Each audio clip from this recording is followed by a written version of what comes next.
involved with the. And I just, by the way, I just passed my 96th birthday, so I've been around a long time. Amazing. Thank you again. Next person on my screen is Marilyn Haye. Hi, I'm a retired public service executive with experience in a lot of these policy areas. Used to work with Alex way back when. And I'm currently an advocate chairing the local Kitchener-Waterloo chapter of Council of Canadians and also on their board as the representative Ontario and Quebec chapters. And I'm also working quite a lot with Jim Stewart in Kitchener-Waterloo in terms of getting ready for the coming election.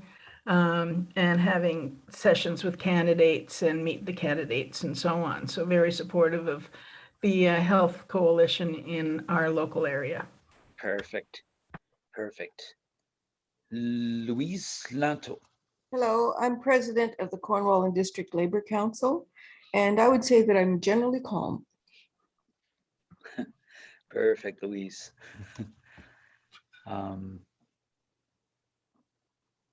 So Franz Brinkman.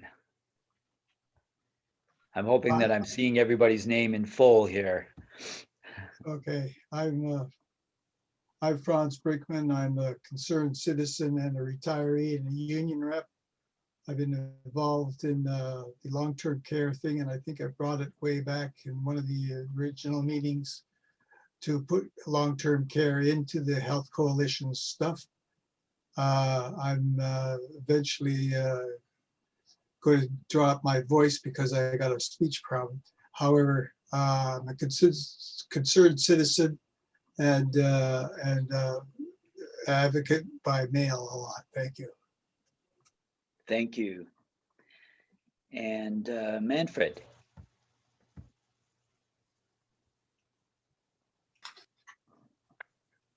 Hi. Like Ian, I'm a retired union rep here in Toronto. Although likely I would call myself calm, but certainly not dispassionate. And Marvin.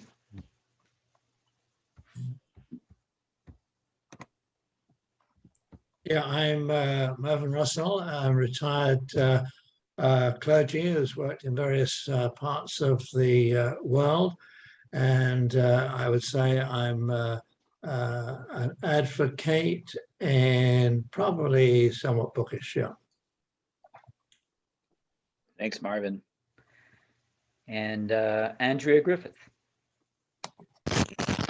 Hi, my name is Andrea, and just first off, I'm not putting on my camera right now because I'm just having breakfast with my mom, and also I might not be able to participate always because I'm helping her after her hip replacement surgery. I'm a recent well, I guess soon to be registered nurse. I just graduated nursing school, and I am curious. Thanks very much, Andrea. And Ardith.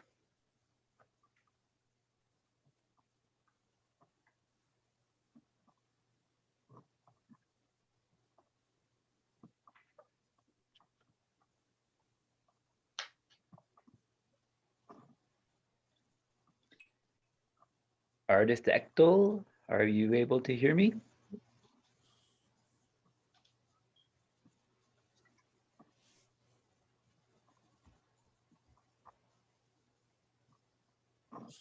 Okay. Okay, great. Thank you, Artist. Artist doesn't have a microphone. Then Brittany Hancock. Hi, I'm gonna go with I'm a patient.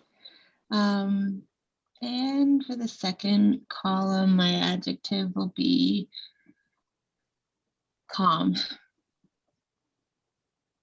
Awesome, Brittany, thanks. Calvin.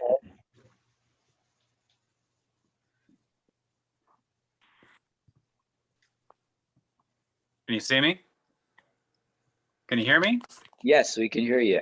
Hi, my name's Calvin Climby. I'm in Ottawa. I'm my background's working at the college professor. And yes, I am a concerned citizen, and I'm part of the union, and I'm very worried about the future.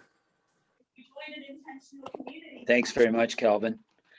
And Catherine Bell, Sud. Hi, this is fun to try to narrow things down off these lists. I'll say I'm an advocate at Concerned Citizen. I've been a healthcare worker. I have and worked in education. So on to the second list, I've been described as fierce. Sometimes people think I'm a little opinionated and loud. So I can't say I'm definitely calm, but I am calm because I'm also bookish nerdy and I'm very hungry, very funny and calm way for change. Perfect. I'm in Kingston and affiliated with the Ontario Health Coalition. I've worked for Universal Pharmacare. Thanks, Catherine. And Charles, Charles Hawks. A Faust, that would be. Yes, I'm in Thunder Bay. I'm a lifelong union member, activist, and also organizer with the Ontario, with the NDP in terms of political circles. You know, I wouldn't say I'm fierce. I like to. I mean, I'm meticulous when and organized and try and move the yardsticks forward on important social issues. And everything I've heard this morning is like right where we need to be. I agree. And Chaz Faust? That's me. Yeah. Oh, okay. So you're showing up. You're showing up twice. I don't know. That's FAUST. Yeah. Yeah. I Okay. don't know. There's only one of me that I know of. Oh, I see. Okay. I thought I was talking to Charles Hawks.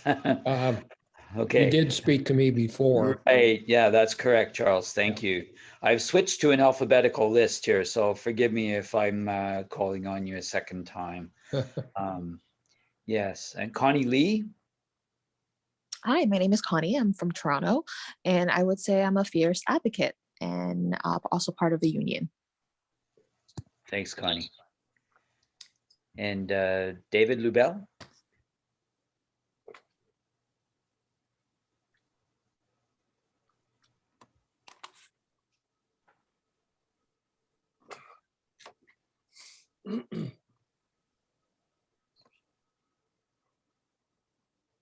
Okay, I'll move on to David Patton.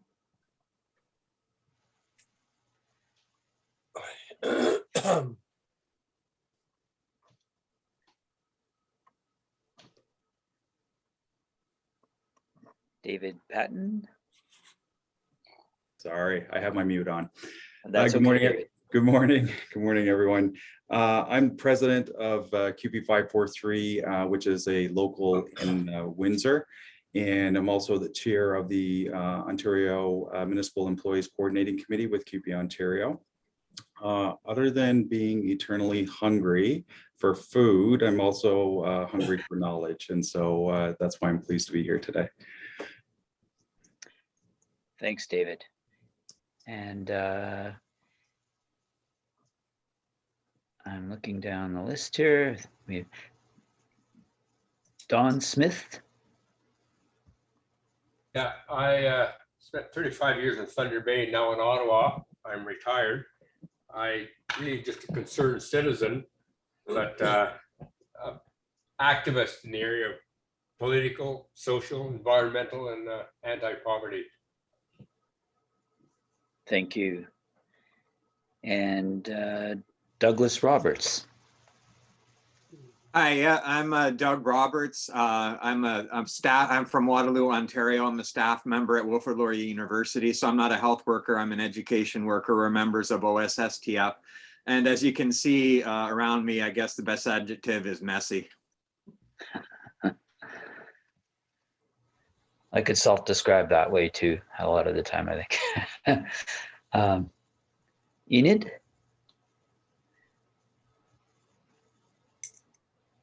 Hi there. I guess you can hear me okay? Yes. Okay, thanks. So I am currently still working. I'm an RN for a long, long time. I've had the pleasure of working in long-term care, home care, hospital, and also as an occupational health and safety nurse. So have some association connections, but mostly I'm a concerned citizen worried about the future. Thanks. Yeah. Thanks, Enid. And Ian Beaton. Well, I already introduced myself. That's right. Thanks, Ian. And Jenny.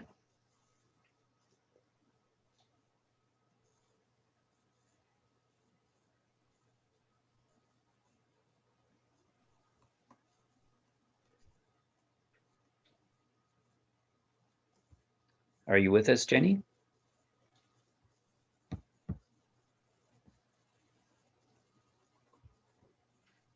Al? Yep. Sorry, I think we're going to have to move ahead because we're already behind schedule. I'm Okay. really sorry to anyone who hasn't introduced themselves, and maybe when we have some time in some of the further Q&As, we can kind of pick this back up. We are happy to have you here. I'm so sorry we haven't had a chance to hear from everyone. But Al, can you please go on to the brainstorm? Okay. Okay, we'll do that. Yes, the participation is so high. I think that's a great thing, but it's maybe throwing our scheduling a little bit off a little bit. But yes, welcome to everybody, and thanks very much. So we're going to do a bit of a brainstorming session. Alex's talk dealt with this, at least the spirit of this next part of what we're going to do. We've been put on this, this propaganda wave for decades now that makes us believe that taxes are always a bad thing, and many of us have come to kind of believe that. And I guess like nobody as an individual wants to be taxed, but I think most of us recognize that it is a pretty beneficial thing, generally speaking, and that they're important. So just as a brainstorming session, we're going to write these things down, and like we said, all ideas are welcome. So if you just want to either put in the chat or just actually say out loud, you can take yourself off mute. And if it doesn't get too crazy, we're just going to record what you think. Why are taxes actually a good thing? This is Catherine. Taxes are our money, whether as workers or individuals, going to the government. And because they're our taxes, we have to take action to ensure that we direct better that use of our money in terms of prioritization. People seem to think that taxes are just the government as an entity taking our money, but actually it's we giving the government money that should be our focus when we discuss taxes. Yes. I think that public services are cheaper in the long run than privatized services, and taxes pay for those public services. Right. I agree. Go ahead, Manfred. Go ahead. Yeah, thanks. Well, of course, too, it's sort of a 20th century phenomenon here in Canada that we even have a tax system, right? And it was used to pay for World War I. But a primary function of taxation, even if it is maybe not progressive always, is to get us away from the charity model, which seemingly was in place in much of Europe, where the very wealthy, out of either sense of guilt or white man's burden, as it used to be called, we're willing to assuage those feelings by just giving to poor houses or to churches and that, and then hoping somehow it kept people alive and their families. So I think taxation is in a sense getting away has gotten away from that and allowed public services, health, education, and of course municipal, to bring somewhat greater equality in our society. So it's an equalizer as well as a source of money and revenues to do things. Well, that's right. Yeah. Mhm. It's not totally progressive. Good point. Yes, for sure. Oh, I see we have David with his hand up, and then Rolf. Yeah, I was actually going to say something similar to me, and I think I probably stole this from Alex from a presentation that he gave years ago, and that the notion is that it's taxes are a great equalizer, and it allows people to enjoy services regardless of their income that they may not have been able to enjoy otherwise. So it's a benefit to all society. Yes. And I see people have written some things in the chat too. I'm just going to mention one from Stephanie Wilson. Taxes stop the free rider problem. Anybody want to volunteer where they think the most significant free riders are in our society right now? I mean, in terms of, like individuals, corporations, maybe? Not individuals so much, but the relationship between corporations and individuals paying taxes, paying their fair share.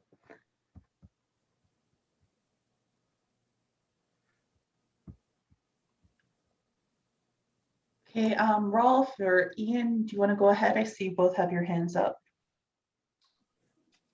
Yeah, I was just going to say, it's Ian here. It's a way to pool resources for collective good, which is maybe just another way of saying what others have said. Yep, for sure. It's Rolf. I just want to elaborate a little bit. You just mentioned the free riders. I think one of the things as far as taxation is all these corporations, especially the huge ones, they really get a free ride. Because you take an example of, you get these companies like, let's say Silicon Valley and these tech companies, they hire people who've got PhDs, fully educated. They don't pay a penny for their education, and they get all their knowledge and everything, and then they go make their billions of dollars. So this is a thing all across the country, that these corporations don't pay anything to have people educated. Plus, you look at the whole road system, all this infrastructure that's in Canada, they get to use it and they don't pay anything for that. And in my opinion, they're all getting off the hook. And then that's where you have these billionaires and trillionaires and whatever, because they get to use the benefits of society and these companies aren't taxed. And the same with the healthcare, okay, they don't have to pay anything to have people healthy. They just rake in the money. I mean, even the pharmaceutical companies, you look at them now, they get all these educated people to develop the drugs, and they never have to pay to have these scientists, to get them educated, and then they develop, and then you got X, like they mentioned, is pharma. Now they've got a X number of more billionaires in the Pfizer Corporation, because they made a killing on the vaccines. So that's where I'm more interested in, like this thing of, they try to tell you, well, you should agree to pay more taxes. Well, yeah, but what about these? So it's not just the individual billionaires that people are saying, tax the rich. It's the actual corporations where the wealth is created. Well, they should be taxed there, and that should be used to benefit society. Mm-hmm. Yep, agreed. I see Zaid Nursimar has put something in the chat that probably relates to that, an article from the Star entitled, I believe, Canada's corporations pay less tax than you think. And that certainly is quite the eye opener for me. There was an article that was posted on Facebook fairly recently to the same effect. Corporate Tax Freedom Day, I think, is the first week of January sometime. So that's how long it takes corporations to accumulate the money that they need to pay what they're required to pay to our tax system. So yeah, point well taken. Go ahead, folks.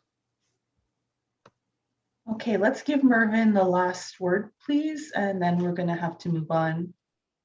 Yeah, I think the free riders are the senior executives in corporations and in the financial world and so on, who can employ very, very sophisticated accountants to put their money away in various tax havens. I don't know how many billions it is that Canada Revenue doesn't get because the money is in fact locked away so that it's inaccessible. And of course, we know that the Canadian government really has been very loath to bring anything in which would in fact prevent that from happening. Yes. Well said. I see that Zaid has posted the tax fairness. It's from Canadians for Tax Fairness website. That's really interesting article. You'll see it in the chat now. Thanks, Zaid. Yeah, January 7th, Corporate Income Tax Freedom Day. So talk about not getting as much of the wealth back for ourselves to then direct, hopefully with some democracy, right, into the programs that we think as citizens are necessary. So I'm going to turn it over to Sandra again, who is going to introduce our speaker. Yes, it's my great pleasure to introduce to all of you today Hugh Mckenzie. Hugh leads an economic consulting business based in Toronto. He conducts research projects on economic and public policy. He's written extensively and is a research associate for the Canadian Centre for Policy Alternatives, a research associate for the Centre for Urban Studies at the U of T, former research director of the United Steelworkers of America, and former executive director of the Ontario Fair Tax Commission. He's worked for over 35 years in a variety of capacities related to public policy development in the trade union movement, the private sector, and all three levels of government, including the City of Toronto, various ministries of the Government of Ontario, including working in the Premier's office in Ontario. Thankfully not for the current Premier. He's currently recognized as an expert on funding of elementary and secondary education in Ontario, producing a widely cited analysis and review of the Ontario elementary and secondary education funding formula. He's a frequent contributor to op-ed pages on issues related to public finance at the national, provincial, and local levels, as well as a regular commentator on these issues on radio and television. He's produced a number of detailed analytical reports and presentations on the state of Canada's retirement income system and is a frequent contributor to the debate over future direction of the retirement income system and the role of an expanded Canada pension plan in that system. Since 2008, he's been engaged in various capacities on behalf of faculty associations and unions in the university sector in Ontario in the creation and establishment of the University Pension Plan, a jointly sponsored pension plan for the university sector in Ontario. He's also written extensively on the financing of healthcare capital and fiscal issues raised by healthcare costs in Canada. We're so very honored to have him with us today. And Hugh, please go ahead. You're on mute. I am now not on mute. Thank you. Thank you, and thank you for the invite. I always appreciate doing things with the Ontario Health Coalition because collectively you guys are my heroes in defending and advancing one of our most important public services. I'm going to try and, because I've only got 10 minutes to talk about the tax system, which is not exactly a long time, I'm going to try to be brief and I hope a little controversial so that we can get into a discussion of some of these things. I'm going to start at what I would describe as kind of a 10,000 foot level and talk about taxes and the role that they play in our society. In very concrete terms, taxes define the line between what is public and what is private in our society, between what is consumed collectively and what is consumed individually. And where that line is drawn varies amongst jurisdictions over time. And you can track that by looking at measures like the proportion of GDP that's reflected in tax revenue and so on over time. In Canada, that line moved decisively in the direction of collective consumption beginning in the 1960s with the rapid expansion of our post-secondary education system and the introduction of the first step towards Medicare hospital insurance. It continued to shift towards the collective in the 1970s as Medicare was expanded and the Canada Pension Plan matured. Then beginning in the early 1990s, first with the election of the Chrétien Martin federal government, and then with the election of the Harris government in Ontario, that line began to move steadily in the opposite direction towards private consumption. Governments employed different political strategies to get there. At the federal level, the shift was led by cuts in public services, which were then reinforced and consolidated by cuts in taxes, lest we spend the recovered revenue on improving public services again. Here in Ontario and in most other provinces, tax cuts preceded public services cuts, and in fact were designed in part to create fiscal pressure to reduce services. In this framework, tax cuts are a direct assault on public services because they reduce our ability to support collective consumption. But there's a parallel indirect assault on public services as well, as the benefits from public services are targeted based on bureaucratically assessed need, and as the word public is removed from the delivery of public services. The latter trend is most closely identified with former UK Prime Minister Tony Blair, whose government famously declared its intent to separate the funding of public services from their delivery, resulting in a host of services being funded by the public, but delivered in, I would put in brackets, badly, by private for-profit businesses in the United Kingdom. Here in Ontario, the poster child for the attack on public services from the inside is the care for the elderly sector, where the public and charitable sector has either been frozen or actually driven out of the sector in favor of the private for-profit sector, all funded by public money, but delivered for private profit. The line that divides the public from the private has been shifting against the public for 30 years now, and we can see the results in the pandemic that we're living through right now.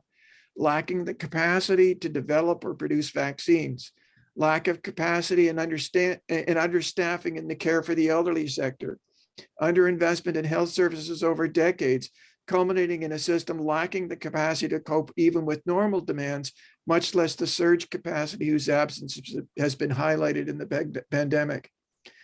Strangely, this is a phenomenon that we don't even measure.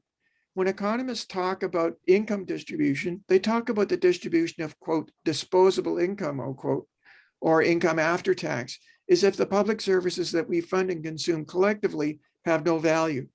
So when taxes go down and public services shrink, we are told that everyone's better off because our disposable income has gone up. Even when we assign a value to public services, we don't even actually measure their value, we measure their cost. You might think about that the next time people in conservatives start talking about the lack of productivity improvement in public services delivery. Public productivity cannot improve in public services delivery by definition, because public services are always measured by their cost, not by their value.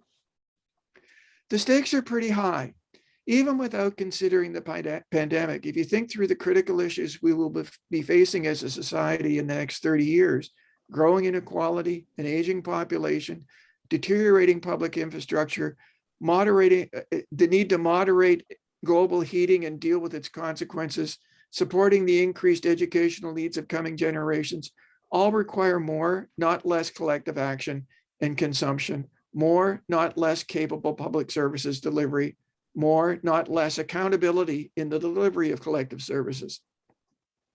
The line has to move towards more public and less private, and that means more and higher taxes, which really certifies me as an extremely unpopular person. I'd like to make a couple of observations about the challenge that this poses. First of all, you can't assess the distributive fairness of the tax system without considering the distributive impact of the expenditures that are funded by that system, as my observation about disposable income and well-being suggests. Putting the distributive impact of the tax system in isolation front and center in our discourse on taxes is not helpful and may in fact be counterproductive, as it gives further weight to calls for taxes to be reduced. To explain this heresy, I have to indulge myself in a little economist tax speak. We've all participated in debates about progressive versus regressive taxes. I certainly have, without being clear about exactly what we are talking about. The spectrum of progressive versus regressive taxation does not refer to the amount of money raised by a tax from individuals or households across the income range. It refers to the proportion of their income raised by that tax.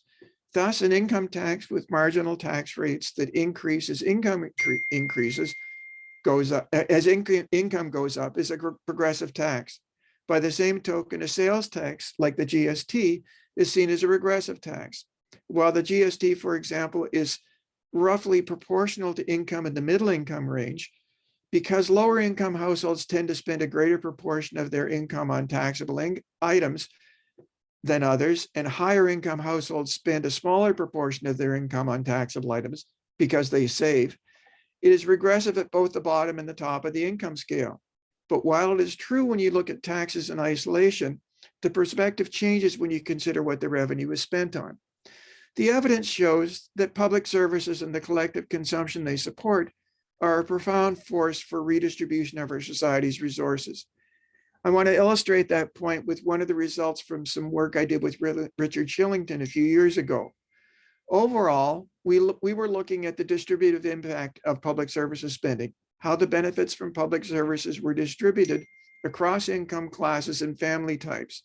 We looked specifically at the controversy that arose when the Harper government chose to cut 2 percentage points off the GST over the objections of Canadian municipalities who were arguing for a transfer of sales tax revenue to support local public services.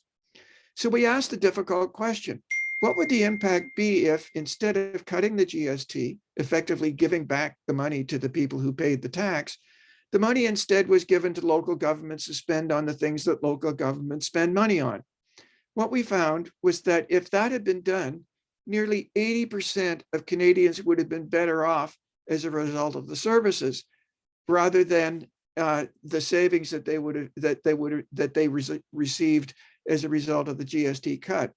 So not only does it not make sense politically to join with the right to fight against a regressive tax, as many did in the late 1980s when the GST was introduced, by attacking fiscal capacity, it also works against the overwhelming progressive impact of the public spending funded from the tax.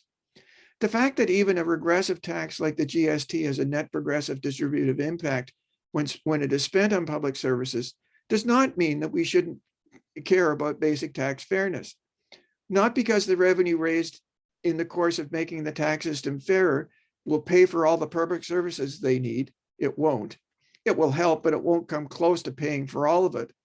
But because the accurate perception that the rich get away without paying their fair share of taxes undermines public confidence in the system and itself contributes to public hostility towards paying taxes and provides fuel for the politically motivated anti-tax movement. That leads to a second observation. There is no such thing as a good tax cut. Some are obviously insanely bad. My favorite example is the cut in the capital gains tax that was introduced by Paul Martin in the early 2000s. It cost the federal and provincial governments billions in lost revenue, and it was, without doubt, the most regressive single tax change ever introduced in Canadian history. The benefits from that cut, those billions of dollars in benefits, went almost exclusively to the highest income 5% of Canadian taxpayers. But even a tax cut that looks like an attack on an unfair tax, the GST cut introduced by Harper, which was sold as a tax break for ordinary Canadians, turns out to have had a net negative effect on the vast majority of Canadian families. That's because the taxes that we pay don't just disappear without a trace, although economists like to think that that's what happens. That's what tax cuts do. Taxes pay for public services, and public services, almost by definition, redistribute resources for the general benefit of everybody. My third and final observation, although it's easy to think after 30, this is where I switched from glass half empty to glass half full. although it's easy to think after the past 30 years of experience that it's impossible to raise taxes and it's possible to make an argument for raising taxes, that the pressure and political imperative is always to drive taxes down, that hasn't always been the case. In the 30 years prior to the 1990s reversal, Canada's system of public services expanded dramatically in both size and scope. Most of that expansion took place under the auspices of provincial governments. And contrary to what a lot of people seem to believe, that didn't happen because the federal government shoveled tons of money out to the provinces to expand their public services. The federal government transfer payments to the provinces actually remained relatively constant as a share of GDP for that entire period. It happened because residents of the provinces demanded better public services and were prepared to pay for them through higher taxes. That says to me that the case is there to be made as we confront these collective challenges to build better public services and pay for them. It's never been more critical to make that argument, and it's important, has never been clearer in Ontario than in the course of the COVID pandemic. And I'm looking forward to questions. And if I don't get any questions, I can say more. Thanks so much, Hugh. If anyone has questions, please raise your hand or type it in the chat box and we can direct it to Hugh.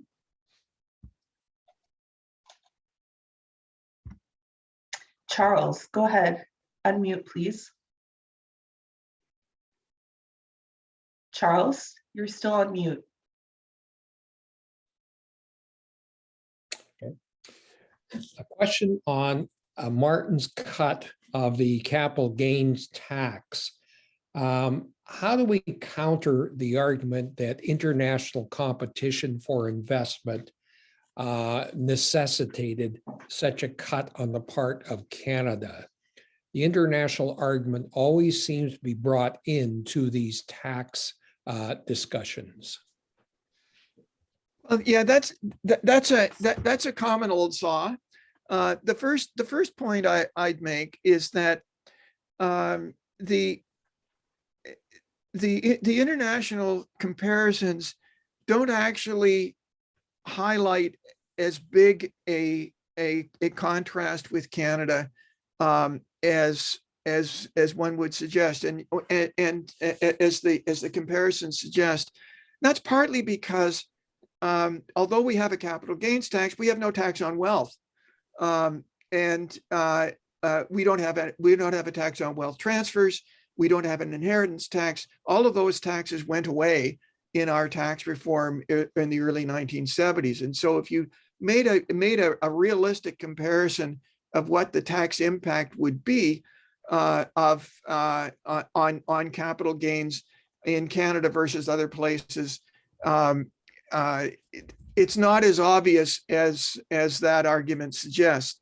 The other point that I'd make is that this business of capital gains taxation being this dominant determinant of where investment takes place is frankly completely ridiculous. Most of the capital gains tax is generated by shares of publicly traded securities, and those gains, the aspect of those gains that is taxable for capital gains purposes is primarily held by individuals. They are not going to change their residence in order to benefit from the capital gains tax in the United States, and in the course of things have to pay the wealth transfer tax that the United States has. They're not going to move to Europe and pay the wealth taxes that they have. So this is just a total fiction. The other thing that I think is really important to note is that for most Canadians, their ownership of financial assets, which is the major target of capital gains taxes, their ownership of financial assets is through pension plans and registered retirement savings vehicles of one kind or another. Those pools of money get no benefit from the special treatment for capital gains, because at the end of the day, you always pay your regular tax on, when money comes out of those retirement savings vehicles, you pay tax at full rates. So it's really, not only is it a ridiculous waste of potential public resources, it's also profoundly unfair in its impact, because I said most Canadians get no benefit from it whatsoever. Okay. Ian, Thank go you. ahead, please. Yeah, hi, thanks. Hugh, you were talking about the perception that tax increases seem to be impossible to contemplate, but we're starting to talk about a more positive outlook. I wonder, what do you think is most important, or the most important step to take to make it possible for the public to start thinking about tax increases? Political courage. That's the that is the fundamental obstacle to having a decent conversation about taxes and public services. What I've called in other circumstances, the need for an adult conversation about taxes and public services. The interesting thing is that I suspect you're probably thinking about some of the surveys that we've seen that say that people are prepared to pay more to get specific better public services. That's actually not new. Those kinds of surveys have identified public support for improved public services and a willingness to pay for those public services for decades. What's happened is that in the same way that in the pandemic, we've got politicians running scared of vaccine deniers, we have politicians who are running scared of the naysayers around public services and paying for them. I think that one of the silver linings behind that lies underneath the pandemic is that we have seen live and in color what happens when you underfund public services. We've seen live and in color what happens when you, for example, destroy Canada's ability to produce vaccines and pat yourself on the back for having saved the federal government money by closing Connaught Labs.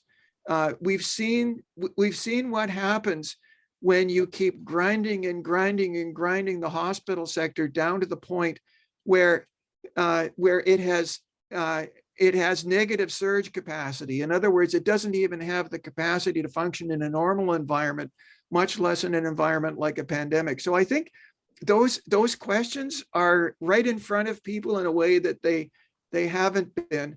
I think it's really important that at the same time as we make the arguments around the need for strong collective action to get us through the pandemic and out the other side, we also have to really drive home the point that we can't put ourselves in a position like this again.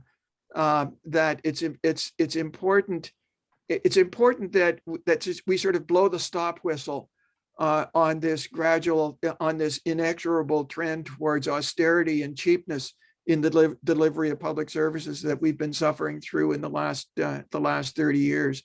And I still live in hope that we'll see some politicians muster up the courage to have that conversation. You know, the interesting thing is that some of you may remember that in the second half of the life of the Wynne government, the government sponsored a conversation about how to pay for transit improvements in the Greater Toronto and Hamilton area. And they laid out a whole bunch of options and tried to foster a debate. And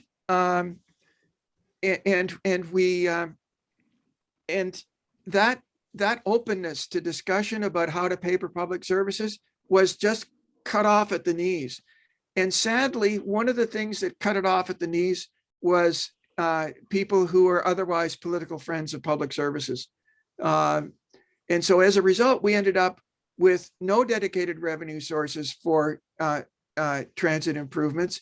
And we still have, and we're still living with that particular debacle, and we'll be living with it for a considerable time to come.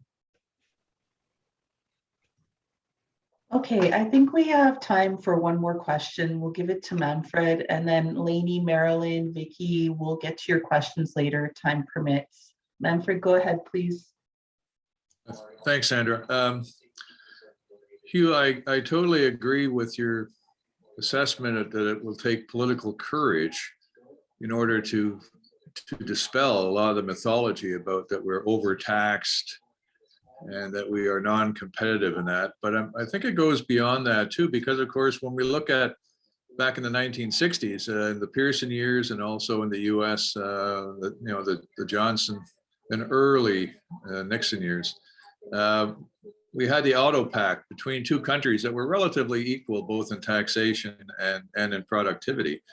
But now we're in a context of the USMCA, where actually, unlike the European Union, where poorer countries are being moved up their threshold to bring about greater equity with the richer countries of the EU.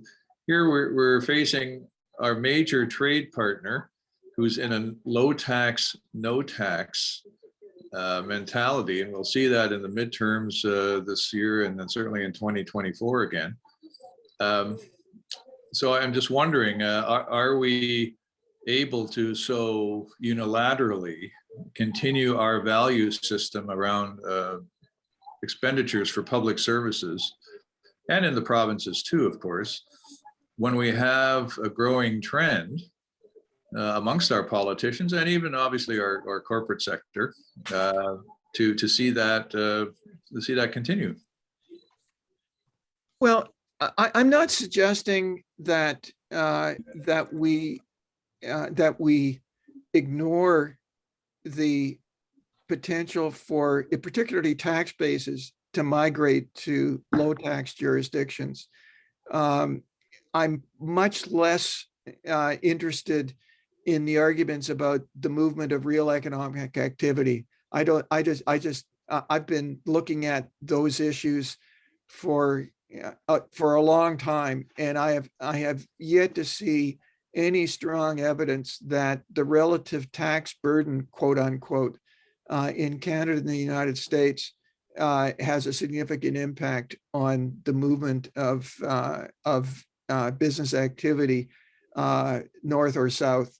And I think that as we move towards a more and more heavily services-based economy, that actually those whatever impact, whatever pulls there might have been, are even weaker now than they were in the 80s, when the economy was much more focused on goods production.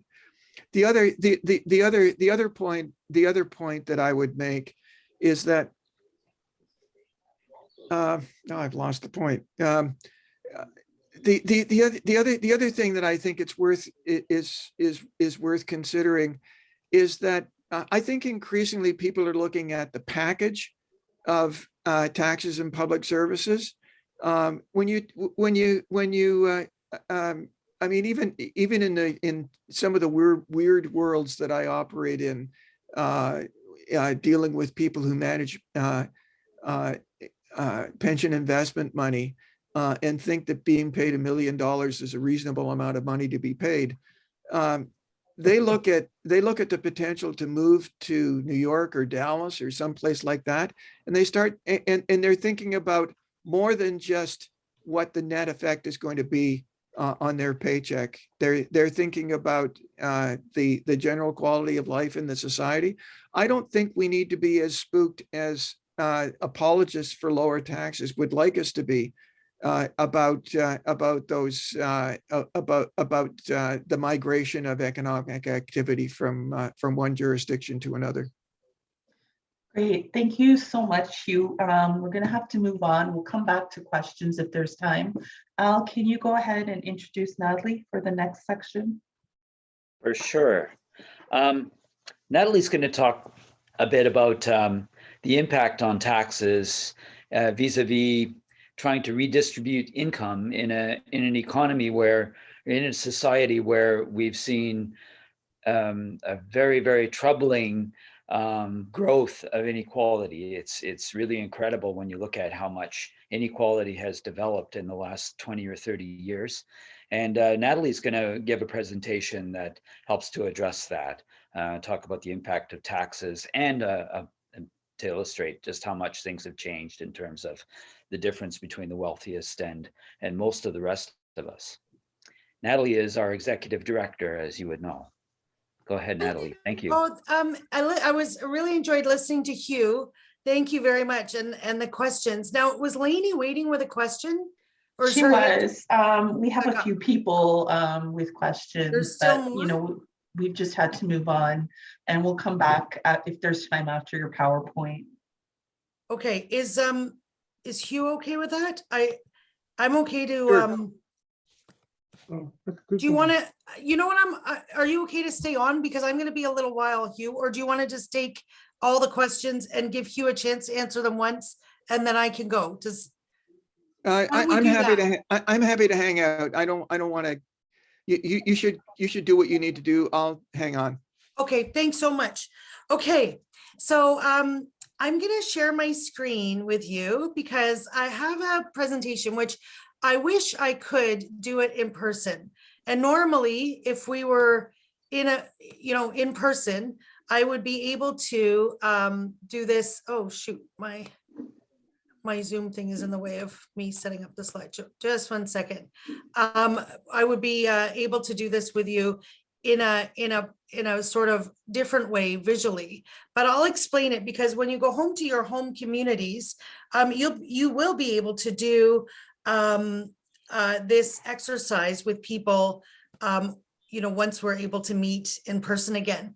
So this is really about, this whole session is really about, why taxes are good and what we should be calling for as a movement and what, how we can make some political space as a movement or contribute to the effort to make some political space around taxes, because much of what we come up against in public health care these days really can't be changed without, considerable investment. For example, we need to improve care and long-term care. The reason that people are dying in such, unheard of numbers in long-term care in Ontario is because we fund the care for those people at a much lower rate. When we look at European countries, for example, they have double the number of hospital beds that we have per person in Ontario. We are, as a country, about fifth from the bottom of the, right near the bottom. I think maybe fourth from the bottom of the OECD. So sort of all of our kind of peer nations, wealthy nations, in terms of the number of hospital beds per capita. Ontario, the only countries that have fewer hospital beds left than Ontario are Chile and Mexico. And when you look at that, I mean, that's how radical the cuts to our public hospitals have been. Well, where do those people go? Many of them are offloaded into long-term care homes. So what used to be a chronic care, hospital patient with, full coverage and full care and more of a nursing workforce and so on, has been moved to long-term care, which is predominantly a PSW workforce. And then, that's too expensive for them too. So they won't actually even provide enough hours of care for the PSWs to bathe people and feed them and so on and so forth. There is no solution to that. I mean, we have to obviously get profit out of the system, but we also need, about $1 billion more a year to buy, to get us up to 4 hours of care per resident per day. And then we probably need another $1 billion on top of that in order to bump up the pay of the workers. There is fundamentally a budget problem, and that is haunting us in healthcare. And so this really matters in terms of, some of the things that I've learned from the work of people like Hugh, and I see Linda McQuaig here over the years, is that taxes actually are beneficial. It's not just that they're not bad, they actually contribute to equality in fundamental ways. And now my screen won't move. Sorry. Shoot, just a second. Let me try this again. Okay. So one of the things that I learned that I thought was kind of fascinating is that up until about 1983, incomes were becoming more equal. That does not mean by any means that they were perfectly equal, and absolutely different groups were differentially impacted by inequality and remain differentially impacted, much worse impacted by income inequality. Indigenous peoples, women, racialized people, new Canadians, disproportionately impacted by inequality. But up until 1983, generally speaking, incomes were becoming more equal. Sorry, geez. Since 1983, incomes have been becoming more unequal. And again, the experience of that is experienced differentially by historically marginalized and discriminated against populations. So anyone born after 1983 has actually lived in their entire lives in a world in which incomes have been becoming more unequal. But that is not necessarily the natural order of things, and it was not always the way. And so if you want to see a picture of what this looks like, this is Statistics Canada data that I've just put onto a chart, and it looks at incomes by every 10 years for the last 40 years. So from 1970, yes? We can't see your screen. Oh, okay. Good to know. Just a second, sorry. Let me try that again. Okay. Can you see it now? Yes. Okay, I'm sorry. I think I just turned it off and didn't turn it back on again. Okay, let's see if this will work. Okay, so can you see that? It's working. Okay, good. Yep. So this chart shows you incomes. This is in Ontario, and they are in constant dollars, so real dollar terms. They're adjusted for inflation. So so it's not sort of like, when people say, oh, I could buy a hamburger for 10 cents when I was a kid, but 10 cents when you were a kid is worth, $5 now or whatever. These are inflation adjusted dollars, so they're real dollars, and it shows you the growth of incomes at the top and the loss of income at the bottom. And you can see it's kind of like a fan. And of course, at the bottom, the fan doesn't go quite so steeply down because they didn't have the income to start with. But they lost from 1979 to 2019, they lost half, in real dollar terms, lost half of their incomes at the very lowest income earning level. So this is if you took the entire population, you split it into 10. Each 10th is called a decile. So the top income earning decile is that green line here at the top of your screen. And you can see that they have really run away with, most of the income gains over that whole generation from 1979 through to 2019. And then the next highest decile, so the next highest 10%, have also gone up quite significantly. When we get to the middle, we see it's flattening out. And when we get to the bottom, we see that they've actually lost income. So that's the last generation, the entire generation. So let's take a closer look at what that growing income inequality actually looks like. So if we were in a room together in person, I would ask 10 people to line up, each person representing one income decile.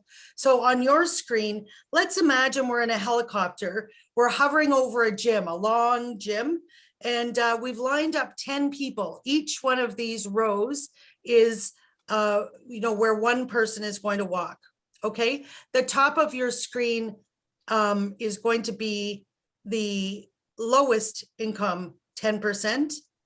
Next to that will be the next lowest income earning 10% through to the middle income earning 10%. And that the bottom row will be the highest income earning 10%. And let's line up everyone in a straight line, even though we know incomes weren't perfectly equal, not by a long shot, but just for the point of this exercise to see how much inequality, income inequality has grown since 1979, okay? So, so let's go by decade. So from 1979 to 1989, this was the change in income for each of the groups. So the lowest income earning, 10%, we're going to ask them to walk forward one step for every $1,000 they gained and walk backwards one step for every $1,000 they lost in income over that period of time. And this is the average income for that income decile. So you can see at the top of the kind of chart or our gym, the first person is the low income person, and they actually gained in this decade, they gained $1,000 in income. And so they walk forward one step, and the next lowest walk forward a step and a half. So they gained $1,500, and the next gained $3,000 and they walk forward 3 steps, and so on. So we can see that there were gains all the way for all of the income categories. But when you get to the top, the highest income earning 10%, there is a whopping gain. They walked forward in this 10-year period. They gained 34.5 steps or $34,500 in real dollar terms. So let's go to the next decade. So this is 1989 to 1999. And here we start to see things really kind of spread out. We see that at the bottom, the lowest income earning 10% actually lost ground. They had to walk backward 3 steps. And these are the people who could least afford to lose income. The next lowest, so the second line here, that person had to walk back 6.5 steps. Big losses there. The next person, 6.5 steps. We're getting into almost the middle income here. They walk backward 5 steps. Middle income earners backward 4 steps or $4,000, and so on. Then they, you know, upper middle income, they were stagnant. They didn't move anywhere. The next to the top, they moved forward 2 steps. But the people who, again, this decade ran away with all the money are the highest income earners, and they gained another 22,500. They're now out of the room. There's no gym. When we've done this in person, there's no gym long enough to hold them. They're out the room. They're heading down the hallway. There's no more room for them. They're in a whole different room than the rest of us. See, there they are. They're down in a new room, gaining ground across that new room. And so we're heading into now the next decade. Sorry, just a second. Is it an emergency? Because I'm in the middle of a presentation. Sorry, Sala. Okay, thanks you. Sorry. Sorry, everyone. So this now we're looking at, what are we looking at? I can't see it on my screen because it's hidden. 1999 to 2009, right? And here we see a little bit of gain from the lowest income 10%, just it's about 1/4 of a step that they walk forward. So barely anything, $250 or so. The next lowest, no gain, no loss, they just stay put. The third lowest, they actually lost, they're walking backwards 1/2 step. And so we get to the middle, we see that the kind of lower middle class income earners lost ground, actually stayed put, right? They're just, they had lost in the previous decade. That X there means that they've just stayed put. And then we get up to the top and we see that the top continues to stretch to extend the extent of income inequality in this decade. The bigger gains in this one are by the second to the top 10 decile. The top decile though did also gain in this decade. And so they're still getting richer. Okay, and this is the last one. This takes us up to 2019. This is the latest data that I could get from Statistics Canada. And we can see now that it's the pink, the bright pink kind of arrows. We see the bottom, the very lowest income earners have again gained, just inched forward 1/4 step, but they haven't even made it back to where they were in 1979 in real dollar terms. Same with the next lowest income earners. Same, so the third lowest income earners, only just made it back to where they were in 1979 by 2019. And but when we get to the top of the house, again, massive, massive gains. And if you actually total this up, you know, it's something like 70 steps forward or so for the highest income earners. So that shows you what the stretch is, you know, how much more unequal did incomes get over the, you know, the last generation. And I just put kind of blue lines in to make it a little more easy to see how we moved from one line, which was never perfectly equal to start off with, to now a picture where you've got one person who's taken off so far they can't even there's no room in any room big enough to keep them in the same room with everyone else. And everyone else has stretched out. The bottom has lost and the top has taken off. Okay, going on. So let's look at that chart again, that initial chart. So I hope now it's easier to visualize the increase in inequality over that period. The lowest income deciles, the three, have all lost income over a generation. The middle income there, the lower middle, is stagnant. And only sort of the upper income categories have gained income. And I thought, and in this interesting analysis done by Armin Yalnizyan, showed actually the number of hours that people have put into the workforce by income category.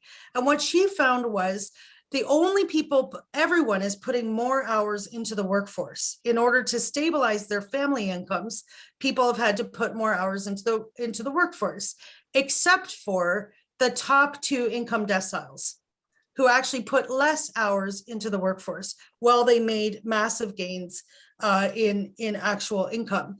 And so when you think about your families, I think many of us can kind of recognize this. You know, a working class family, you know, would have had one person, one adult working, and been able to raise kids and own a house on that a generation ago. That is absolutely impossible today. I mean, most people would have two people in the household working. They would have overtime. Sometimes, you know, many would have multiple jobs in order to make ends meet. And so this captures, you know, what their income looks like, but it does not capture how hard they have to work to get that income.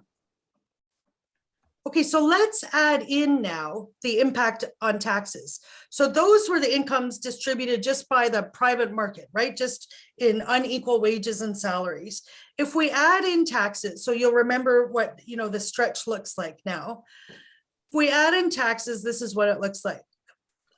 Okay, so you know those blue lines are where they ended up, right? As of 2019. So I put stars in to show the impact of taxes and transfers. That's not like all social programs, that's taxes and transfers. And so what we can see here, I hope this is easy to visualize. If we had people walking forward and backwards one step for every $1,000 they gained or lost, what we could tell people to do then is to walk backwards at the very high income category for to show the impact of taxes, right? So you can see that all of the income categories up through the middle class to the upper middle class actually gain income. They benefit from taxes and transfers all the way through there, right? And then it's only these very high income people that are paying kind of more in than they're getting out from taxes and transfers. And so that is kind of the fundamental lesson here, that taxes, even though, you know, this is still horrifically unequal. And the fact that there, you know, labor force changes have meant that the wealthy, and these are people who often are like the managers and the CEOs and so on, have taken, you know, all of the raises for themselves and not passed them on to the working class, you know, to the middle class and working class workers, is a real problem. It's a problem of greed, there's no question. But we can also see that taxes mitigate the income inequality dished out by the private marketplace. They bring up the bottom, the middle class, all the way through, and they redistribute income from the highest income earners who have taken most of the incomes for themselves. And I think the only other point, and so I wanted to say that in the last picture, while taxes mitigate income inequality, there's still huge income inequality. So these are individual incomes, right? The lowest income decile person, and this is in the middle of the decile, right? That's the average, is only earning $15,700 a year. Imagine living on that. And the highest income decile is earning at the middle, right? The average of the highest income decile is earning $32,600 a year, right? And so obviously many of those in that people in that decile are earning much more than that, indeed. And this is not, total. This does not count every piece of income, including investment and so on and so forth. This is, salaries and wages. So, I just wanted to, I hope that helps to visualize the equity creating or inequity busting value of taxation. That's it. Now, I don't know, I think we should probably go back to questions for Hugh. Sandra and Al, I'll turn it over to, just because I'm here, you should take over, it's all good. Yeah, okay. Hugh, are you happy to go ahead and answer a couple more? Sure, no problem. Okay, we had a question in the chat from Vicky Schmolka. She would like you to comment on priorities in spending. And she says it seems it's not only how much tax money comes in, but how it's being spent. Do we have to make harder choices as a society? Sure, at the margin, but we're so far away from the margin that I don't think we need to worry about that too much. The fact is that there are significant shortfalls between what we have and what we need in virtually every area of public service. And one point that I wanted to make and didn't when I was making my initial comments was that there's been a parallel to the use of tax cuts to grind down our capacity to pay for public services. Underneath that, there has been a further erosion of public services through the separation of the payment for public services and the delivery of public services. Yeah. And this is famously associated with Tony Blair, whose government really tried to make a virtue of separating delivery from funding in public services. And you can see live and in color what a mess that made of public services delivery in the United Kingdom. But it's there live and in color in Ontario. I think probably the poster child for that hollowing out process is the care for the elderly sector, where consistently over the past 30 years, we've seen public delivery essentially frozen, nonprofits essentially driven out of the sector, and all of the resources being directed towards the for-profit sector. And again, we don't need to imagine what the consequences of that are for the quality of care, because we can see that in the numbers that have emerged during the pandemic. But I think it is fair to say that there are some things that we do that we could probably do without because we've got better ways of spending the money. And probably this is going to get a lot of people really mad at me, I think, maybe not in this room. I think one of the biggest wastes of public resources in our system right now is a system of tax breaks for small businesses. And the reason why I say that is because there is zero competitiveness argument about how much we charge, how much we tax small business, because small business is not going to move to the United States to take advantage of lower taxes, even if the taxes were lower in the United States. It is strictly a matter of political pandering. Every party seems to agree that small is good when it comes to business. And so they keel over whenever small business asked for a tax break. It's a complete waste of public resources that could better be directed towards other places. There's lots of low-hanging fruit in, for example, the direct and indirect subsidies that we provide to the fossil fuel sector in Canada, in ridiculous defiance of the obvious science that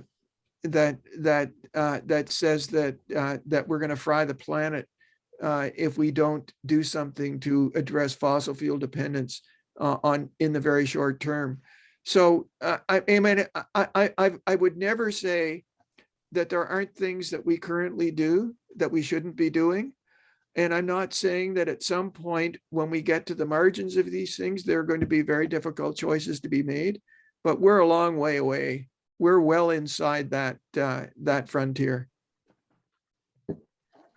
Okay, great. Thank you. Lainey, do you still have a question? Lainey, we can't hear you. Thank you.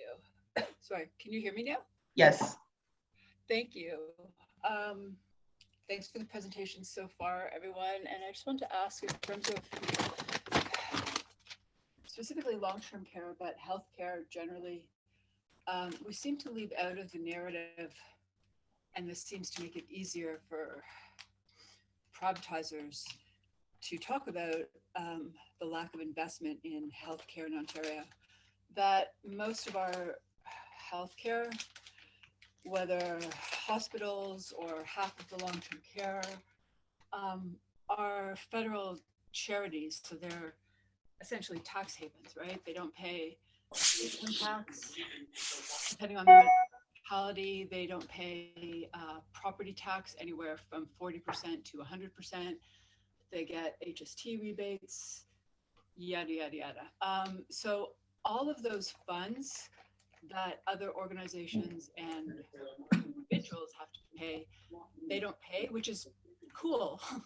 But I'm not too sure why that's not part of public conversation, so people understand why there's such an,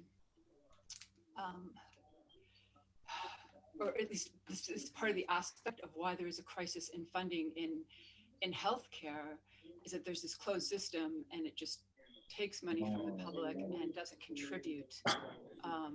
Again, I think this just makes the argument for privatizers easier, and I don't know what the answer is. But yeah, so, and I don't know if there's a conversation. Lainey, people really can't hear you. Can you lean in towards your computer? Sorry, sure.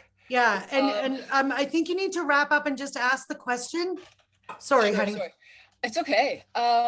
So yeah, I guess the question is there a conversation to be had about, at least in terms of income tax and these healthcare charities, that they actually potentially pay income tax to provide more of a tax base? And my other question is why it just seems the public is not aware that there's this aspect of the charitable status of most healthcare institutions.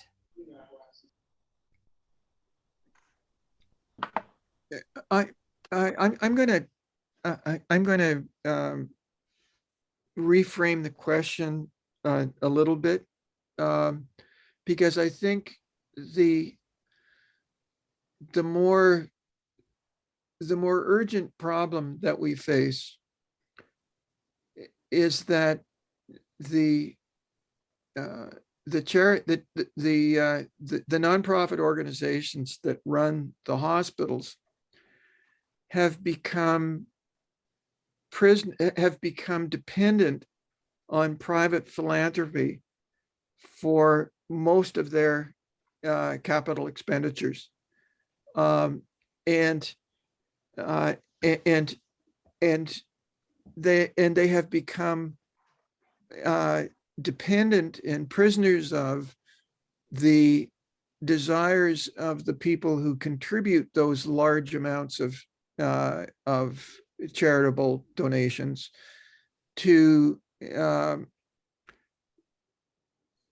in the priorities that they establish. So that, I mean, if you drive up and down University Avenue or any other street in Toronto where there's a big public hospital, you'll see the names of rich people plastered all over the outside of them. And one might ask the question,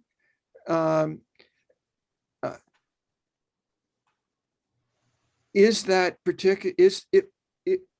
capital expenditure what that hospital actually really needed to meet its public service requirement? Sorry, Hugh, just can you tell people what a capital expenditure is as opposed to operational? Sure. A capital expenditure is what they pay for the physical structure. So you look at for example, the Toronto General Hospital has 2 or 3 wings that have names attached to them. Those names are attached to those buildings because somebody gave the hospital a whack of money that they used for that structure. Meanwhile, the hospital probably doesn't have the money for staffing to be able to run that new facility. So that I think that the nonprofit charitable status of Ontario's hospital sector raises a whole lot of questions, of which I think the tax treatment of those charities is actually a relatively minor problem. I think the bigger problem is that Ontario's public hospitals have become dependent on private philanthropy for major decisions with respect to what services are provided and emphasized. Those distorted priorities mean that some things that we may need more don't happen. And furthermore, that when you make these major investments in capital expansion, those investments place demands on the operating funding of those institutions. And almost by definition, if you staff up to be able to run the Gamma Knife Institute, those resources have to come from somewhere to provide the nurses and physicians that work in that environment. And they're going to come from other aspects of the hospital's activities. So I think there's a real priority distortion that's going on. I also think that it produces a rather pathetic consequence that Ontario's public hospitals are amongst the leading lobbyists for better tax breaks for rich people that contribute to charities, when what they really should be doing is they should be advocating for higher taxes on those people. Okay, thank you, Hugh. We have one more question in the chat from David Petton, and this is to either yourself or to Natalie. He says, we've seen some of the world's richest asking to be taxed more. What do you make of this? Is there sincerity to it, and are governments influenced by their requests? Natalie, do you want to do this one, or? I can just give one partial observation about Warren Buffett, if you don't mind, because it just annoyed me. He's been one of those people. And then, he went and bought the tomato making factory, right, in Leamington, and shut it down. So, I mean, okay, there's 2 things at work here, in my view. One is that business itself, industry, even public services, are delivering much more unequal amounts of pay these days for the top and for the bottom. That's one problem. And the other problem is, of course, taxing so that you can redistribute some of that income, right? But if you have a place where greed at the top is just runaway greed, I mean, how sincere is it then to call for some more taxation of the top? I mean, that's my thought. I don't know what you're thinking, Hugh. I'll just say that we can't afford the billionaires that we've got, and we shouldn't be asking for their permission to reduce their numbers. Short and sweet answer. I love it. Stephanie Wilson, go ahead, please. Yeah, I asked this in the chat, but I'll ask it here. What are your thoughts, Hugh, on funding government expenditures with debt or other alternative sources, like direct monetary financing, for example, as opposed to through taxation? It seems like recent Canadian governments find debt to be a lot more politically agreeable from taxes. Yeah, we've seen actually live and in color in our dealing with the pandemic that monetary financing of public services can work. There are two reasons why I worry about relying on it too much. Three, actually. One is that, and the most important is that we live in a federal state, and whereas the federal government can conduct monetary policy, the provincial government cannot. So a reliance on monetary stimulus as a way to finance public services only works in Canada, where most of the services that we care about are delivered by provincial governments, if it's accompanied by massive transfers of resources from the federal government to the provincial government, which we've sometimes had and sometimes not had. And I'm not sure that that's the greatest basis on which to build a system of public services. The second point I'd make is that there are limits. At some point, you get to the point where the sort of macroeconomic, if I can put it that way, impacts of debt-financed public services starts to have real economy negative impacts. And so one has to be careful of that. But the third one, and to me, it's the most important one, is that I think our big challenge is to re-persuade Canadians that there's a value to public services that's worth paying for. And if we keep telling people that they can get them for free, then we're never going to get to stage one of that argument. And I think that's of critical importance, particularly when you're thinking about the kinds of public services that we care about, which are delivered by provincial governments. Okay, That's great. Thank you so much. Let's give our last question to Franz, and then we're going to have to break for lunch. Franz, go ahead. I've been pushing for getting control of the province's use of funds by having the federal government put in guidelines strictly linked to funding. In other words, if we put in good guidelines and make them consistent all across of Canada, that we can then at least get some consistency across our long-term care home problems. What do you think the pros and cons are of putting in decent, enforceable guidelines from the federal government and letting the tax dollars be tied to that those provinces get to by taxes? Thank you. Well, I think it would be a good idea if we could do it. B, I'm not sure that that in this unusual country, we're ever going to get to the point where that can happen. And I think that in a way,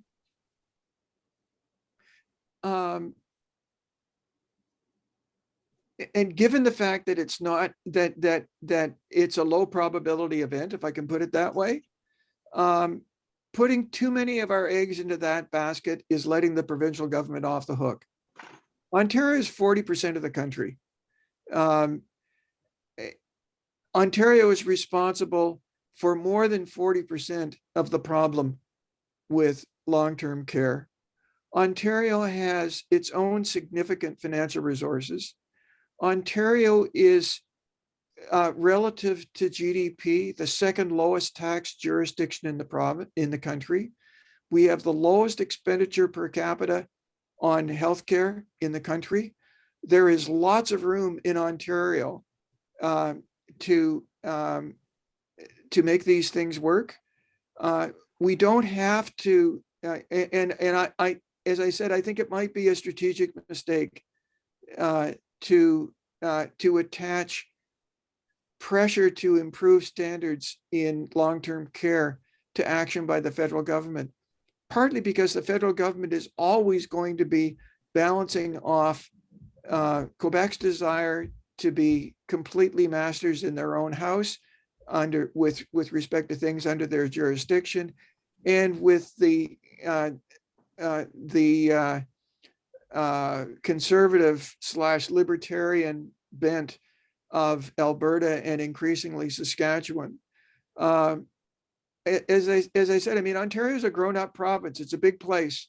It has significant resources, and I don't. And I, as I said, I just worry about letting Queens Park off the hook. Thank you, Hugh. Al, go ahead. Yes, Hugh. When I became active about a decade ago, I remember reading some papers that you wrote and a talk that you gave this assembly in Toronto a few years ago. And I believe, Hugh, correct me if I'm wrong, I'm sorry for getting this wrong, but I think that it was work that you did that pointed out just how many billions of dollars the Ontario government has sliced from its revenue capacity over the last couple of decades. I think the number 4 or 5 years ago was about $15 billion to $20 billion a year, right? Of foregone government revenues. And back about the time that you gave that talk, I remember Dwight Duncan bragging at the time when he released the budget. This was the Liberal finance minister around the middle part of the last decade, who was bragging about Ontario being one of the most quote unquote competitive tax jurisdictions in the Western world. And in fact, on the continent, I think we rank near the bottom. Could you comment on that and where we stand like today with regard to that and how it contributes to our quote unquote inability to spend more on public services? Well, just to put it into perspective, I looked relatively recently at the share of GDP nationally that goes to taxation. It amounts to about 2% of GDP that we've lost since the 1990s, and that translates to an annual rate of something in the order of $50 billion a year, as we're currently counting. I think that there are lots of very unhelpful things that the wild swing of the political climate in the United States to the right has done. But one of the positive things, I think, is that it's becoming crazier and crazier for moderate-minded Canadians to look south of the border for anything positive. And so I think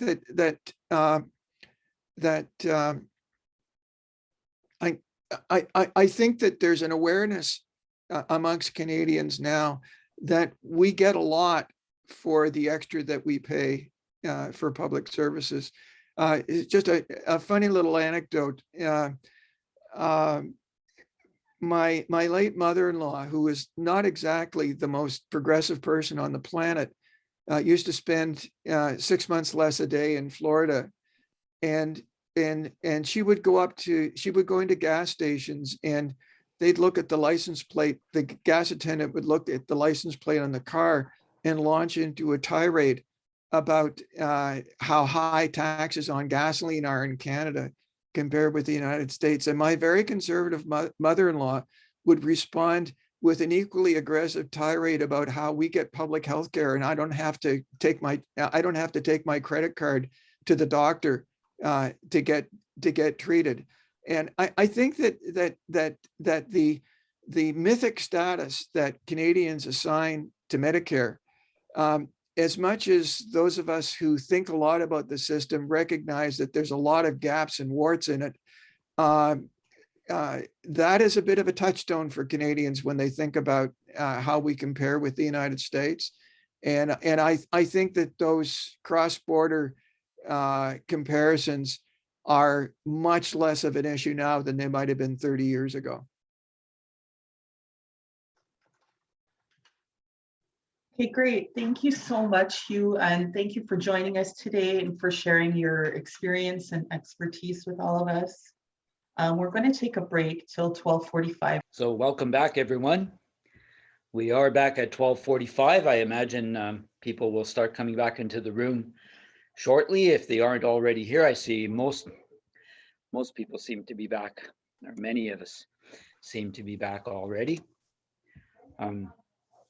Next 10 minutes or so, we're going to share resources. I'm going to give folks just a few more minutes. I see Sandra has put a PDF document in the chat. You can see it now. If you look over there, it says resources on taxes and public services. And basically it's a PDF that contains a number of links to information that you can find on the Ontario Health Coalition website. If you want to bolster your arguments, if you want to see links to previous events we've held, news releases, reports compiled by the Ontario Health Coalition, there's all kinds of stuff there. And many of us who have been advocates for public health care in Canada and Ontario for the last long while would be at quite a loss without the resources that Natalie and the team in Toronto put together, compiling the work of many people that contribute to the arguments that we need to be trying to get out there to people. Sandra, could we put up onto the, oh, this is, I'm getting it over there. Perhaps, I guess in a minute or two, maybe Sandra, we could put that resource page up on the screen if we could share that screen. Sure, I'll put that up. I also just want to point out to everyone that Zaid has been posting some really good links in the chats as well. So anyone who's looking for further resources, please, you know, check out these links and follow Zaid on social media. He's always a good source of information. And okay, let's get this open.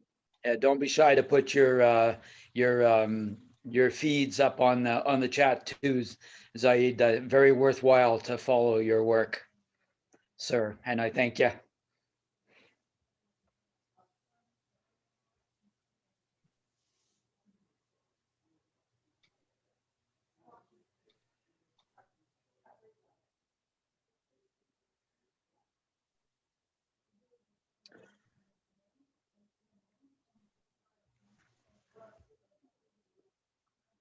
So, like I said, Sandra also posted the PDF that you're seeing on the shared screen right now into the chat.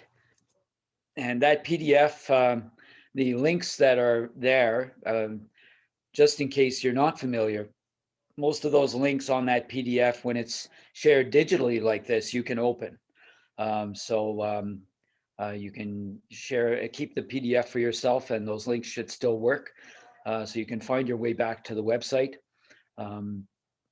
Yeah, so we can, among the things we can see there, the proportion of Ontario government money that goes toward funding compared to other provinces is pretty revealing. We recall that during the last provincial election, Ford government, or the Conservative Party in Ford, often tried to lead people to believe that we were under a regime, the previous regime, that was often spending too much money, they said, when in fact, as we've recently said, the spending by the provincial government prior to the provincial election in 2018 was near the bottom or at the bottom of all of the provinces in terms of per capita spending on public programs. But nonetheless, that was the rhetoric that, among other things, helped to get the Conservatives elected. And then since then, of course, things have gotten much worse.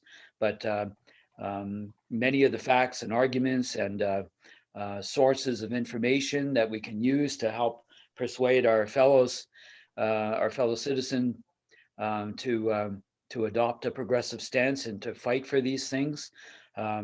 The Health Coalition does a very good job at getting those things out there. And we see links to other organizations like Center for Policy Alternatives and the Broadband Institute and other things from time to time, as well as the Health Coalition website itself, right? New reports are coming out all the time.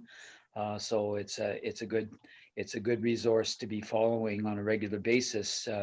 Often I find it's really helpful too to see Natalie's reports or reports coming from these other organizations too that come out simultaneously with the way current events are getting reported by the news media, and far too often don't include these items and this analysis.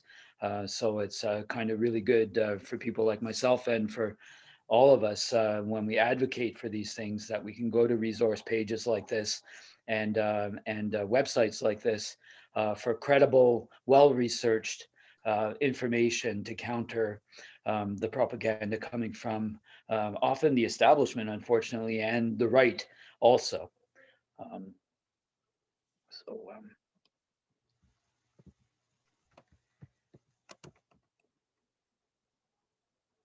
Very great idea, I think it was, to share this particular item here with people today. So thanks again to Natalie and the team in Toronto for considering this as part of our presentation. I think it's a crucial item, personally. How's our time, Sandra? Yep, go ahead. Can feel free to go ahead and introduce Linda, and that'll leave a little extra time for questions at the end.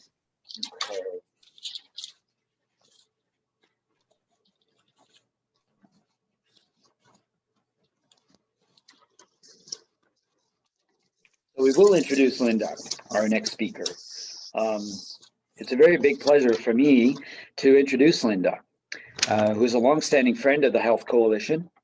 Linda's a journalist, an author, an activist, a supporter of workers, oppressed people and animals imprisoned on factory farms, denigrator of Trump, Ford, Kenny, and all others who pose as populists while advancing corporate interests.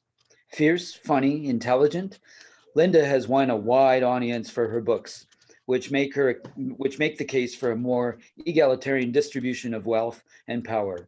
The National Post has described her as Canada's Michael Moore. In 2017, her book, Shooting the Hippo, was selected by the Literary Review of Canada as one of the 25 most influential Canadian books of the past 25 years.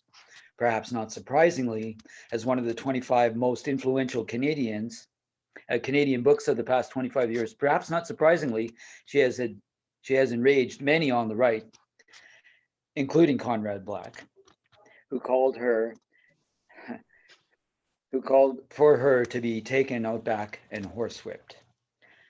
Thankfully, karma prevails, and subsequently, Mr. Black, as many of us know, ended up in jail for fraud and obstruction of justice. So on that note, I'm very happy to welcome Linda. Well, thank you very much. I'm pleased to say I survived the horsewhipping. So I can be here with you today, and I want to thank you for inviting me. First of all, it's terrific that you're honoring Derrell Dular with this lecture series. Derrell was, of course, a wonderful person and contributor to progressive causes. And also I'm just delighted because the Ontario Health Coalition has been such a stalwart supporter of public health care and social causes, and made such a vital contribution through the pandemic. So I'm delighted to be here today and to follow up on what Hugh and Natalie said earlier, both extremely interesting presentations. Now, I want to start off in a discussion of taxes and social programs. I want to start off with some very positive news. And that is, if we're talking about social programs, we have just achieved a new social program in this country, national childcare. This is really the first new social program of significance that we've had in decades. At last, we've been working on this for decades, and it's always been held up by conservative opposition or liberal stalling. And, now that it's here, it seems like such a no-brainer. The benefits are so obvious, giving parents the freedom to work if they want to without having to pay exorbitant childcare fees. The aim, the program is in its building stages, but the aim is within a few years to have $10 a day childcare across the country. And it's fascinating that even conservative premiers are signing on to it. In fact, all premiers have signed on to it with the exception of Doug Ford. And that sounds like a pretty big exception, except that Ford has indicated that he will soon sign on. He's going to join it. And that is so interesting when you think about it, because, right-wing premiers always oppose new social programs.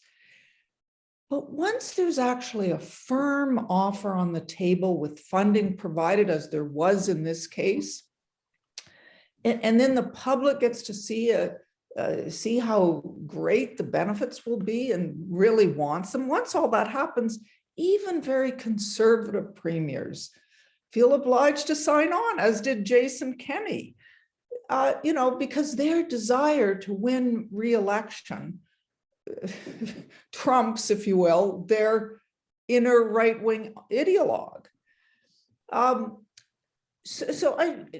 of course, a strong national childcare program just makes complete sense.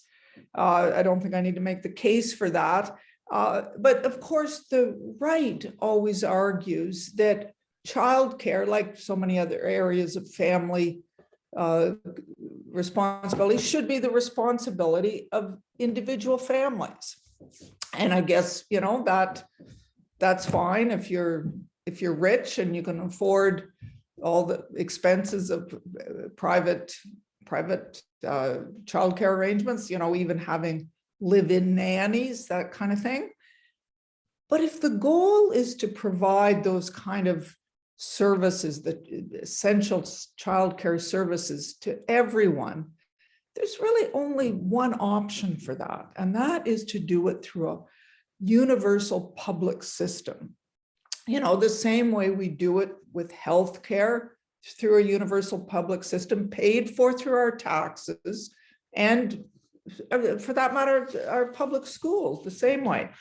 And what's interesting, though, is that the right always insists, we can't afford it. We can't afford any programs. But what they really mean, actually, we can afford it. What they really mean is we can't afford it without raising taxes. And that is true. Without, you can't have good programs eventually without paying for them.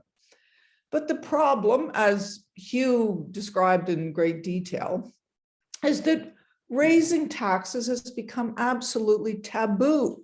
The vilification of taxes has become the economic dogma of our times. It's absolutely central to the entire neoliberal agenda, promoted by the right and accepted by the mainstream. That's the important point. It's not just that the right has pushed this, the right and business groups, but the mainstream, even, relatively progressive parties like the NDP, they shy away from promoting higher, for arguing for higher taxes, let alone implementing higher taxes when they get in power.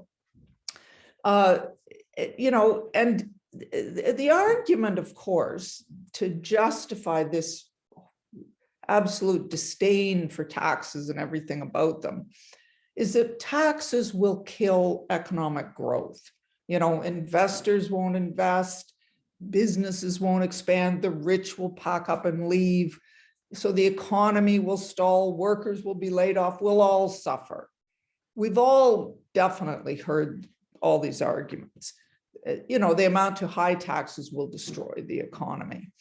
In fact, that has become such dogma that we don't even question it. People just are afraid. Political parties won't touch the subject of raising taxes. But it strikes me that one way we've got to begin this conversation, this adult conversation that Hugh referred to, is we got to start questioning that. You know, the argument that raising taxes will destroy economic growth and cause all those problems to happen. Is it true? Is it true? Well, you know, let's look at some facts here. And there's an interesting way we can do this.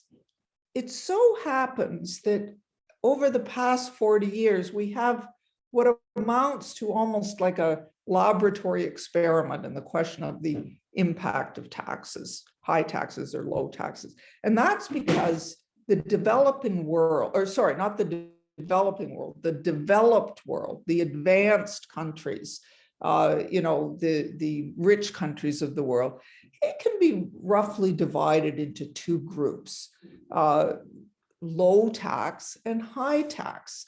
And so, in fact, this is what Neil Brooks and I did in our book, The Trouble with Billionaires. Neil Brooks is, of course, a tax professor.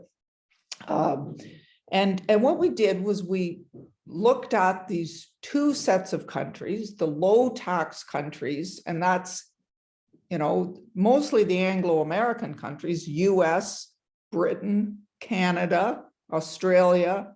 These are countries where the rights campaign, the right-wing campaign against taxes has been extremely successful, particularly the campaign to reduce taxes on the rich. So those are what we call the low tax countries.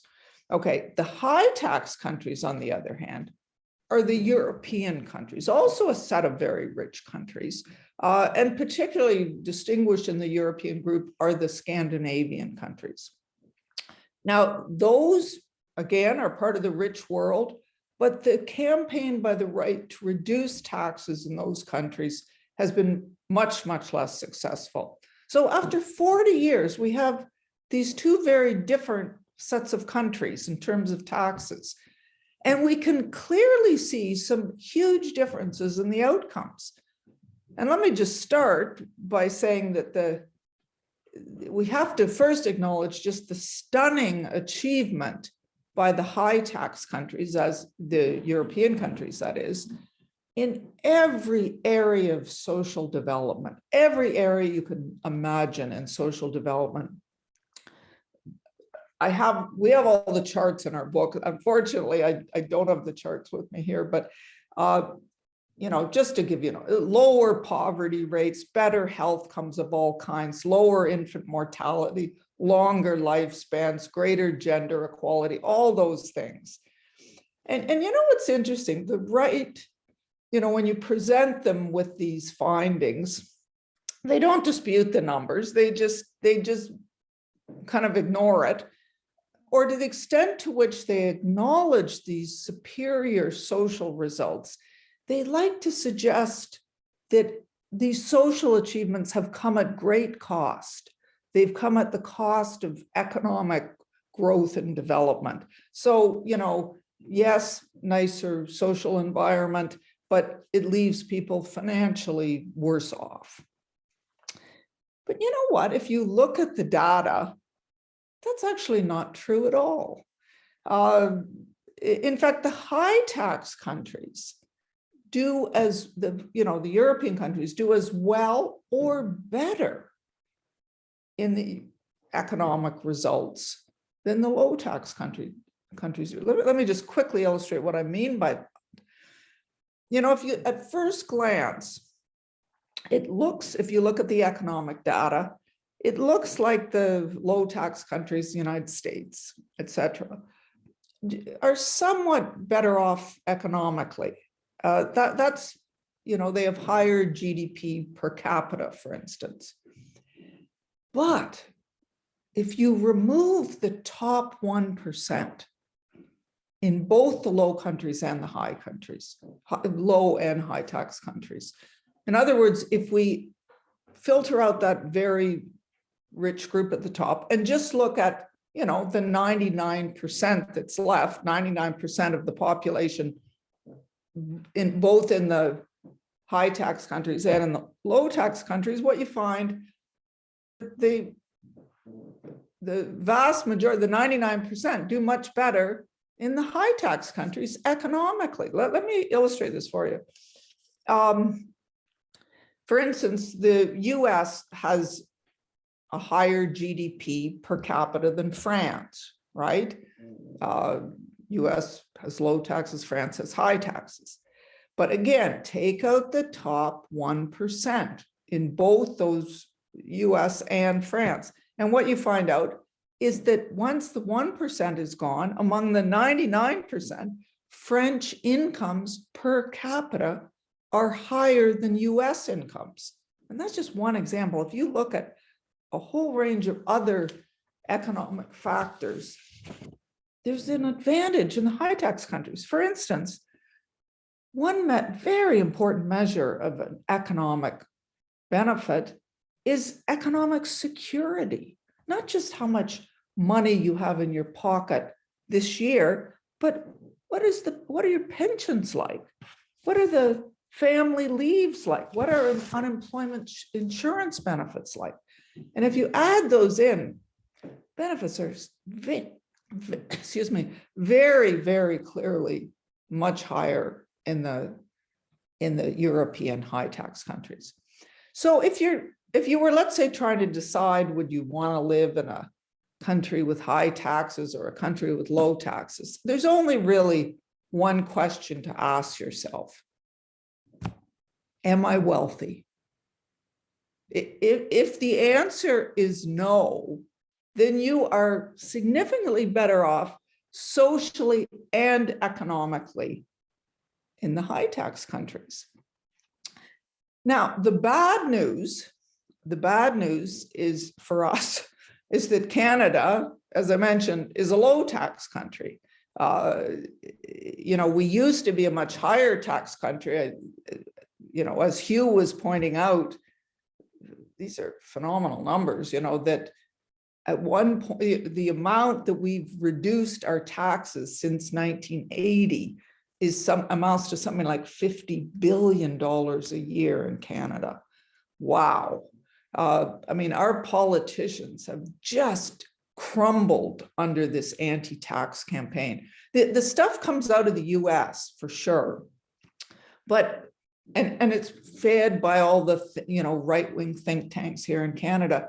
But what is so depressing is the extent to which it's rolled over the Liberals and even the NDP. They're just terrified. They lack the courage to come out and demand, make an argument for higher taxes. And so as a result of that 50 billion we're lacking every year, no wonder our social programs are underfunded. No wonder, we don't have an adequate public transit system in this country. We need all this infrastructure developed. No wonder we aren't putting adequate funds into fighting climate change. And we know there's a solution. The solution is higher taxes. But I want to give you the good news. The good news is, yes, we need higher taxes, but the good news is much of the money we need from the higher taxes to pay for all the things we need can and should and must come from the wealthy. Okay, that, I totally agree with Hugh but we need an adult conversation, and we have to be prepared ourselves to pay more tax. We have to be able to make that argument with commitment. But the simple truth is, the bulk of the burden must lie with the wealthy. They're the ones that have received the enormous tax breaks. And they're the ones that have accumulated most of the wealth in recent decades, partly through tax breaks and partly through other changes in the system, like all kinds of laws against labor that empower capital. So that's very good news, because what it means is, you know, it's those guys that are going to have to pay. You know, I was intrigued by Natalie's charts, which of course are fascinating, showing the difference in income by decile over the last 40 years. Very, very interesting. But you know, if you think that's interesting, you should see the wealth chart, because the income chart, income inequality is much less in this country and everywhere than wealth inequality, okay? In other words, income is what you receive every year. Wealth is what you accumulate and possess over time. And it's the explosive growth. Well, as Natalie showed, it's the rich are making out like bandits at the top of the income chart, but at the top of the wealth chart, like in our book, we have what we call a wealth parade. And it's, you know, I can go into this if anybody wants more details, but it's just staggering what's happening in terms of wealth inequality. Okay, so that's the good news, that you know that the wealthy can bear this burden. And the even better news is that there's a very, very effective way to tax the wealthy, and only them. And that is through a wealth tax.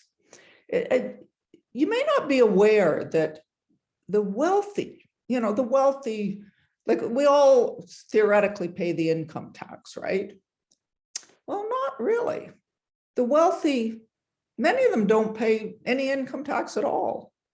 And the reason for that, it's very straightforward. The reason for that is that the income tax system doesn't tax wealth, it taxes income from wealth. So for instance, with huge stock holdings, if you sell those stock holdings, you realize a capital gain and you have to pay a tax on it. And as Hugh was pointing out, you know, it's outrageous that we have a lower rate on capital gains. But the simple truth is, a lot of the wealthy don't even want to pay that lower rate on capital gains. And this is the way they get around it. As long as they don't sell their huge stock holdings, they don't have to pay any capital gains. But you say, well, then how do they get money to live their lavish lives? Well, it so happens, of course, they're getting wealthier every year. Their wealth grows every year. But what they can do is that they can borrow against that wealth. Not sell anything, just borrow against it, live as lavishly as they want, because, you know, borrow as much as they want from the banks, and not pay any tax at all. In fact, there was, I mean, it caused a kerfuffle in the US last year when it became clear that Elon Musk and Jeff Bezos, you know, paid no income tax for several years. And by the way, it's the same in Canada. We have the exact same rules around taxation in this area. What's different is we don't have as much information about our wealthy as they do in the States. The truth is that even a very small wealth tax, you know, would raise enormous sums of money. so we could expand our social program, rebuild our infrastructure, et cetera, et cetera. So for instance, the NDP, and having said that they won't advocate for taxes, I should have said there is one exception, and it is a good one, and that is in the last 2 elections, they have advocated a wealth tax. Now it's a very small tax. It's 1%. And it would only hit the wealth, the very wealthy. For instance, we all have a little bit of stored wealth, in various, RRSPs or whatever. It would not touch you unless you have assets worth more than $10 million. So how many here have assets worth more than $10 million? I see not that many hands go up. So in other words, it affects only the rich. And yet, if that tax were in place, it would raise $10 billion a year, which is just phenomenal. But let me just make clear, I'm not arguing for a kind of small wealth tax like the NDP is. I'm arguing we need a hefty wealth tax. Sure, 1% on assets above 10 million, that sounds good. But then how about once you get to 100 million, maybe it goes to 5%.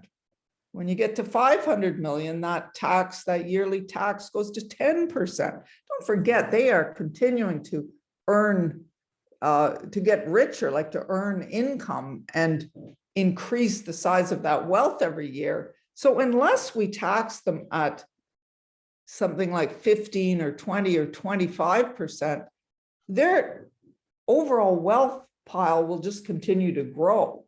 So we can tax them really high. In fact, I would argue we want to tax them high enough that their wealth doesn't continue to grow, because their wealth is a problem.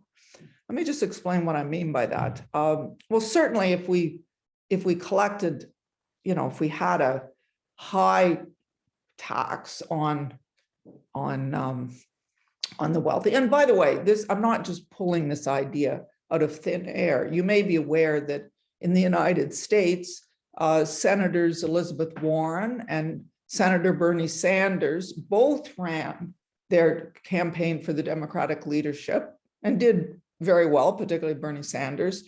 They ran on a wealth tax and a much more progressive one than the NDP has proposed, with rates that rise up to like 10%. So first of all, imagine what we could do with all that money. It'd be phenomenal. But I just want to really make the point that, the real reason for a wealth tax isn't just to get a chunk of all that billionaire money.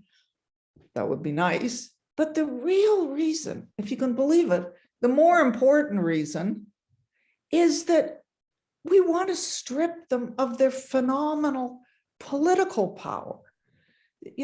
With huge wealth comes huge political power. Billionaires have a way of getting their way with governments, and that allows them to override the democratic will of the public. So for instance, the vast majority of Canadians actually consistently support stronger action, governments taking strong action on climate change. The reason why governments don't? Because the extraordinarily powerful billionaires that run the fossil fuel industry are opposed to that.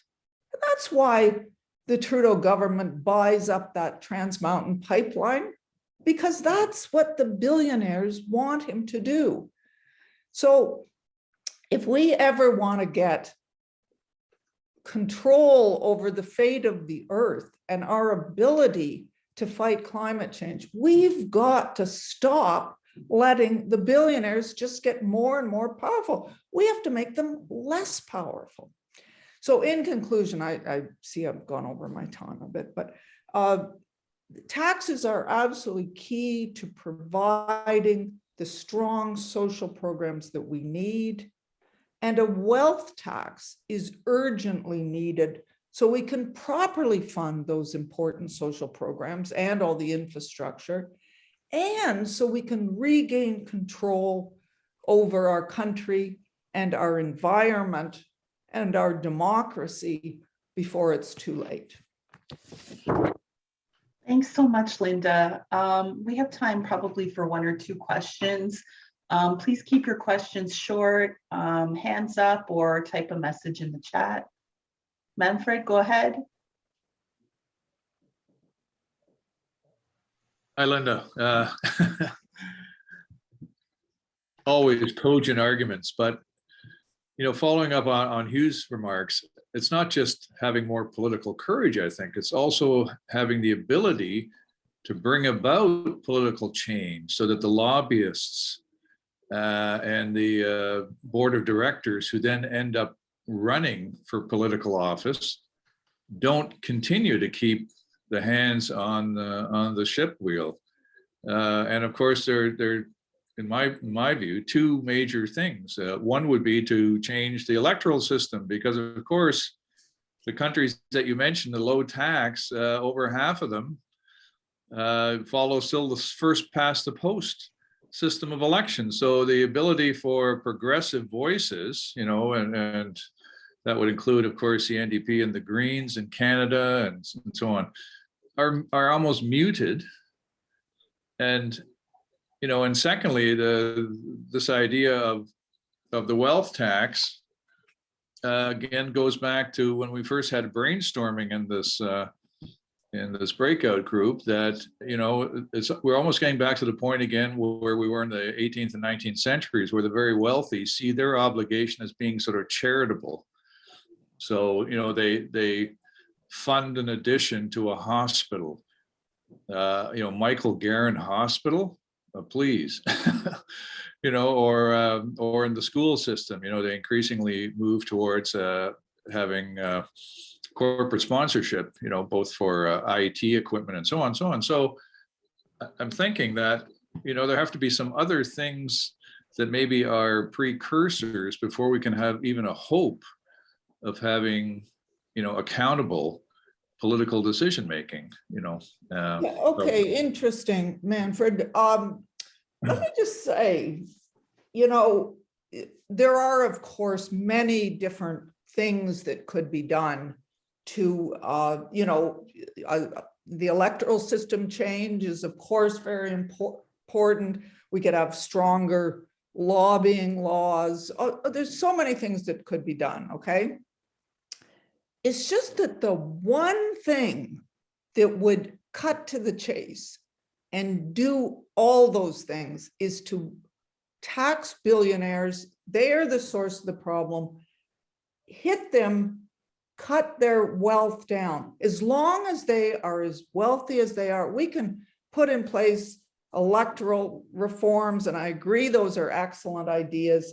But they'll use their lobbying to take control of the system and to get governments to cooperate with them. Here's an important fact, and there's all kinds of polling on this that shows that a wealth tax is very popular in Canada. In fact, I think the last numbers, it was up close to 80%.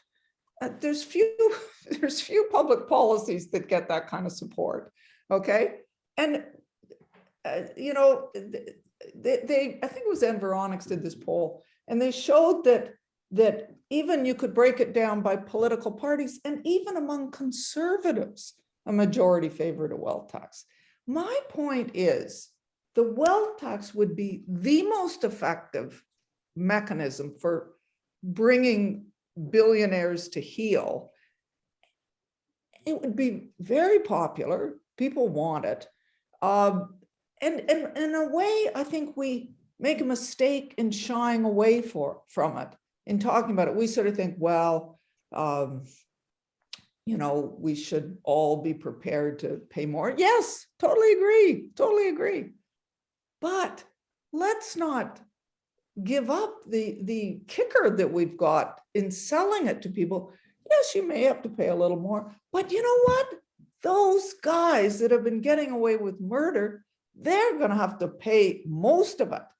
You know, I think that would be a huge rallying cry. I think people would be very excited by that, especially when you link it to the point that it's not just their money we're after. We want to control their power. We want to diminish their power. Their power is risking the fate of the earth. You know, I could go on and give examples, but I feel like I want to leave if anyone else wants to ask a question. Yeah, thank you. Great points, Linda. Mervyn, do you want to go ahead? Please unmute. Mervyn, we can't hear you. Yeah, I'm inwardly applauding to everything that Linda is saying, and it's a delight, Linda, to at least see you virtually. We've met each other before at other times. But Linda, do you think that the Liberal government's introduction of a tax on luxury items and the 15% on corporate profits, which has been agreed, I believe, internationally, is this any indication that there might be some change in thinking at the highest levels? Oh, I wish that were true, but I really, first of all, the luxury tax is just a joke. That is such an insult to the idea of taxing the rich. I mean, yeah, okay, so they have to pay a little bit more when they buy their Maseratis or yachts. This is trivial. They're happy to pay that stuff. That is just nothing. What they don't want is like changes in the capital gains laws, or God forbid, an inheritance tax, or worse, a wealth tax, things that would actually tax them. You know, I found it really funny when Chrystia Freeland was appointed finance minister. I remember there'd been a lot of talk, of course, increasingly large talk about billionaires have to start paying their share, right? So in the mandate letter that Trudeau wrote her, which of course is public, it gives her a number of things to do. And one of them is find new ways to tax wealth and create greater equality. Okay. So like this was one of her obligations. And all she came up with was this pathetic little luxury tax. Well, you know, there was the NDP, and not to mention those prominent senators in the States suggesting a wealth tax. If you want to tax wealth, tax it. Don't just tax their yachts a little bit more, you know, like this is not rocket science. It's doable. We just have to do it. And oh yes, you know, the lack of courage is, Trudeau is, you know, Trudeau's a real problem because he manages to come across as sort of progressive. He taught, you know, unlike a Harper or a Aaron O'Toole or something, he talks a progressive line. He certainly talks that he's concerned about climate change. But he doesn't deliver. You know, it was the Trudeau government that spent what's now going to be 13 billion completing the Trans Mountain Pipeline. You don't do that if you're concerned. You know, if we dig up all the oil in the oil sands and use it, it's just game over for the planet. So you don't build a pipeline to facilitate that if you're serious about climate change. So, but Trudeau has this way of looking kind of progressive, and what he's done, and when you're talking about the international changes around the corporate tax, all those initiatives are coming from, ironically, from the United States, from Joe Biden's government, which is relatively progressive, certainly progressive compared to anything they've had in years. And we're not even keeping up with how progressive the Americans are in some of these things. So no, we're nowhere in terms of progressive taxation. Very sadly, I mean, voices like yours don't get heard nearly often enough. And I'm certainly not sucking up, Linda. I mean, it's absolutely true that we don't hear enough from people like yourself in the mainstream. And I suggest that's one of the biggest problems we have. Even given that, apparently we get pretty strong support for some of the measures you're discussing amongst the public. I suggest that we'd probably get even more if we had decent coverage of this kind of analysis, and more often, because sometimes it breaks through, but often it doesn't. And that kind of segues into our next segment. And given our timeline, sadly, we need to move on to that. We've only got a few minutes because the segment following it is on a tight timeline. But I really thank you again for joining us, Linda. And again, you're a big inspiration to people like myself, and a great resource for all of us making these arguments that need to be made. And that comes to the next segment. Again, how do we get this out there? It's a problem, right? We don't get it out there nearly as well as we need to. And I suggest that part of the problem is it's not our fault, right?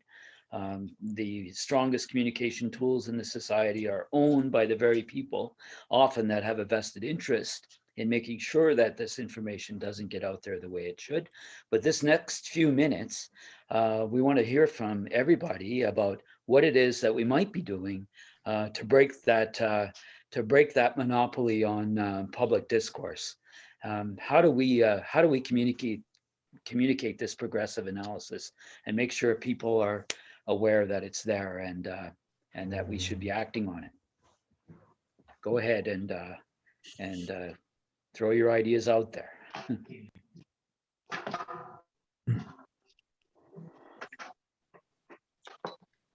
Vicki, go ahead. Well, thank you. In Michelle Obama's book, Belonging, she talks about how her father was a block organizer for the Democrats in Chicago. And I think we have to go back to community organizing at the very basic level of working with our neighbors, even if it's just planting trees together or cleaning up an area, a park or something, and really building relationships and entering into conversations. There's so much misinformation, and I really don't think we can combat it and I don't mean any offense, but in Linda McQuaig having an article in the Toronto Star, like it's so insidious how people are getting the wrong information. And I thought Alex Himmelfarb was really great this morning when we talked about, hate and selfishness becoming the mainstream sort of.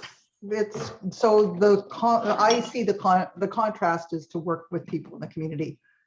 And the unions already do that, but I think we need to do that more broadly.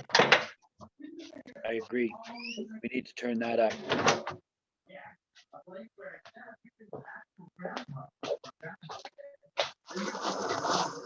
Anyone else have anything to add?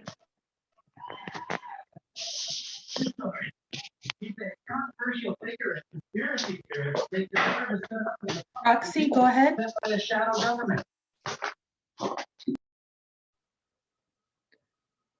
Yes, there was just a comment in the chat about labor organizations doing more within their membership.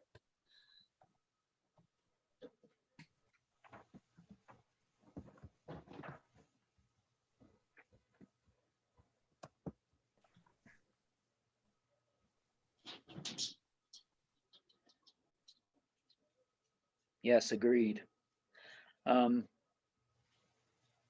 If I could suggest something too, like we were talking earlier about the resources coming from the Ontario Health Coalition and other progressive organizations with progressive analysis. Maybe this is part of what we can be doing too as activists, right? Is sharing articles as rigorously as we can on social media, and sharing them with our organizations that we have some influence with, and asking them to do the same.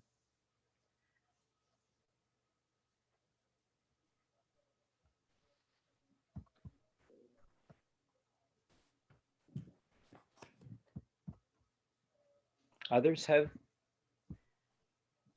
Yeah, I think maybe I would just like to add that, sometimes just having a discussion with people is important, and even more important is just listening. Like, I find that these days with social media, everybody takes one viewpoint and they're completely closed to hearing what others have to say. You know, it's either my way or the highway. So maybe not only sharing ideas, but also listening to ideas as well. Agreed. Yeah.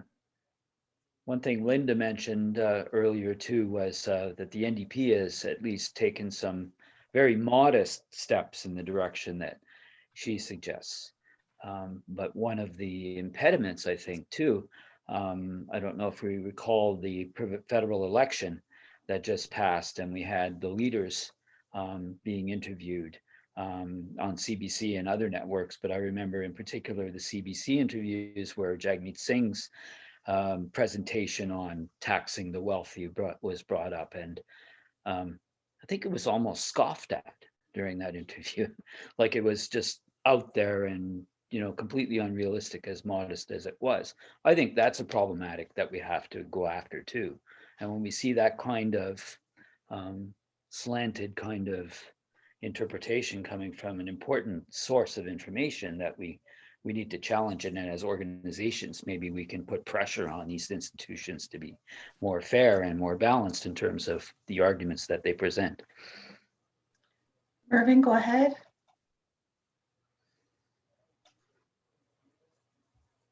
Yeah, on various occasions, I have sought the cooperation of the Oakville and District Labour Council, and have never really received much support, even on a matter like pharmacare.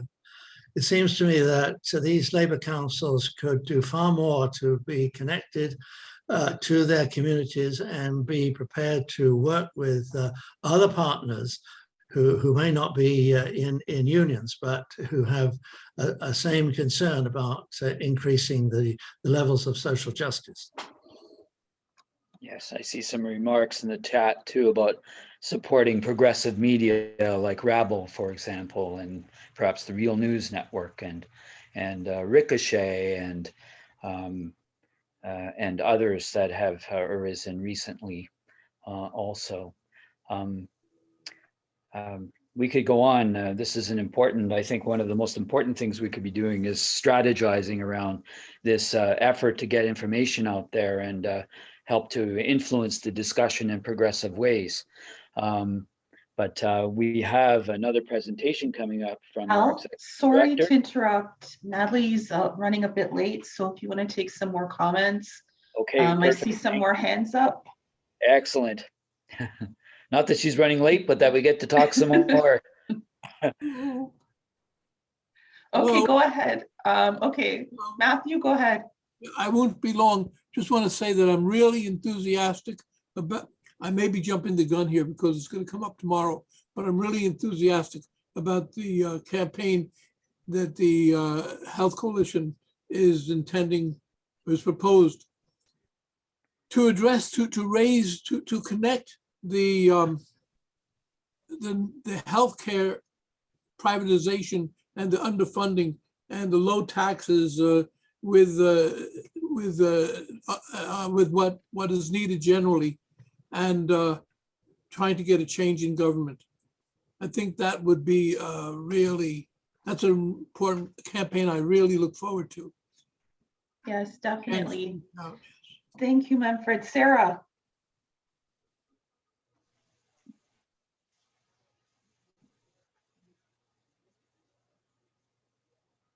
Hi. Yeah. Well, the thing is that I think we, you know, you could put it in stuff in Rabble and that, but most, like if you're looking for the general public support, it has to be things that reach out way beyond our progressive bubble, like the campaign on long-term care, like that just resonated so strongly with people because they were all experiencing it. And then when there's an analysis being given to them about it, there is a certain amount of aha that comes from that.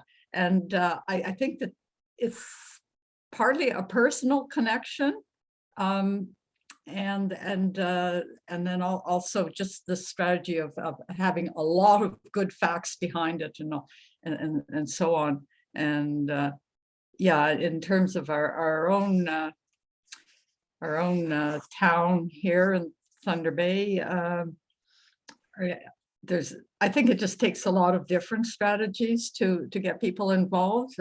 People the media does like to have some active public events to cover, and so and that's something that I think that the Workers for Justice have done so well, Pam Fresh, in having those kinds of activities regularly. That not so much going on in Thunder Bay recently, but across Ontario, as you know, it's it really pulls in people that would not otherwise be interested in, like, going to a Zoom meeting or something like that. So yeah. Yes, you're so right. We definitely need a multi-pronged approach. Thank you, Sarah. Calvin, go ahead. Thank you. I've canvassed for the NDP candidate in my local riding, and there's something about talking to people face to face. They can't just hang up on you. There's potential to talk about issues in a way that I don't know, just that community outreach just seems to be the way you can connect with people that bypasses the filters of corporate media. I think ultimately it's human connection. I know we're kind of restrained right now because of COVID and stuff, but I remember watching a video about Alexandria Ocasio's campaign to get elected, and it was her connection with the public, her door knocking, and her team that just made the connections about this kind of stuff. Questioned the current economic order, and it's that connecting with people face to face. It shows the care, it shows the genuineness of it, and I think that really reaches people. Absolutely. Thank you so much, Calvin. Sadly, we have to move on. If we have time, we'll come back to any remaining points, but Natalie, please go ahead with your presentation. You know what? I think it's okay. I think we've got 4 minutes left before everyone is going to automatically be moved. So I think we're good. And please don't worry at all, because I'm going to try and shift this to tomorrow, and I'm going to send it out to you by just the presentation so people can read it. So please just go ahead with the discussion. Don't worry about me. All good. Okay, sure. Let's go back to Manfred then. Well, thanks. Notwithstanding Calvin's just recent remarks about the importance of face-to-face, folks, the pandemic makes that a very difficult election or canvassing strategy. But we do, in less than 18 weeks, have the opportunity to turn at least this province around.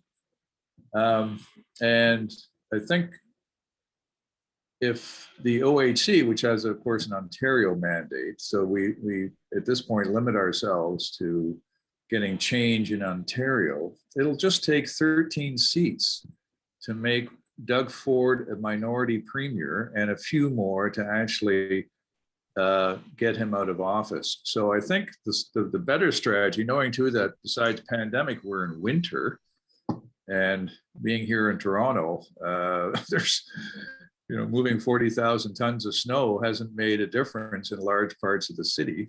But if we start pre-election canvassing, the parties are all cognizant that telephone banking and extensive social media campaigning is really going to be the way to attract those 40 to 45% of voters who are motivated to vote provincially. So I think a good strategy would be for the people both in this weekend event, but also those who aren't, would be to work with labor councils and local progressive riding associations, so that in the ridings that are swing ridings, and there were something like 15 or 20 in the last election where Tory Tory victors had less than 5% of the vote differential of plurality. That's really the way to go, because to talk about a wealth tax, which would largely be at the federal level, doesn't do us much good when the first thing we have to do here in Ontario is unseat Doug Ford and his gaggle of really parasites, you know, and Trumpers to some degree. So that would be my suggestion. Thank you, Manfred. Susan, go ahead, please. And if I could just say quickly, people can put things in the chat too. We will save the chat. And your ideas are welcome and encouraged and very necessary. Please go ahead. Hi, I didn't get to introduce myself at the beginning, so I'll just say I'm a retiree and a retired union member from the post office, UPW. And I wanted to address what Roxy said and Mervyn said about Labor Council and the previous speaker as well. I think Roxy said it was a good idea. Mervyn said it wasn't such a good idea. It didn't get support, which I'm really surprised about, because I've always been a member of Labor Council for the 30 years or more when I was a delegate. And I always found it was great because there was a community there already, and they always were inclusive of other community groups to come to join their meetings. They had seniors that were no longer delegates, like myself, able to come to meetings so we could bring our concerns or, you know, listen and share concerns with our fellow retirees at our retiree organizations. Like I belong to Kirk, I'm the president here in London area. And Kirk is a good organization, but there's many other senior organizations and groups where you, like you said, need to talk and get together. It's harder by Zoom, but we are trying to do some of that as well with our seniors. And but I think that it's so important. The underlying thing I wanted to say was the unions, to me, have such a responsibility, because my union, CPW, and I find when I go to sit on local meetings, all they ever talk about is their workplace issues and their workplace concerns and their, you know, issues they're having at the time. They don't talk much about the community overall in the workplace or in the, you know, what's going on and how they should be supportive in those problems and concerns and issues. And I think that's a problem. And Labor Council was good because they would always bring up all various different things, whereas my union, even when I was working, our meetings were nearly always just about our issues. So I think that we need to get unions more on board to, because they're the people working, they're the people taking home to their family and their neighbors, and they're, you know, talking to make the discussions happen. So that was the point I wanted to make. Thank you. Okay. Thank you so much, Susan. Okay, it looks like this is the end of our time together. We would really like to thank everyone for coming and spending the day with us. A special thank you to our speakers, Hugh and Linda, and it's been a complete pleasure spending the day with you all. Thank you. Thank you so much to everyone again. Thank you. We're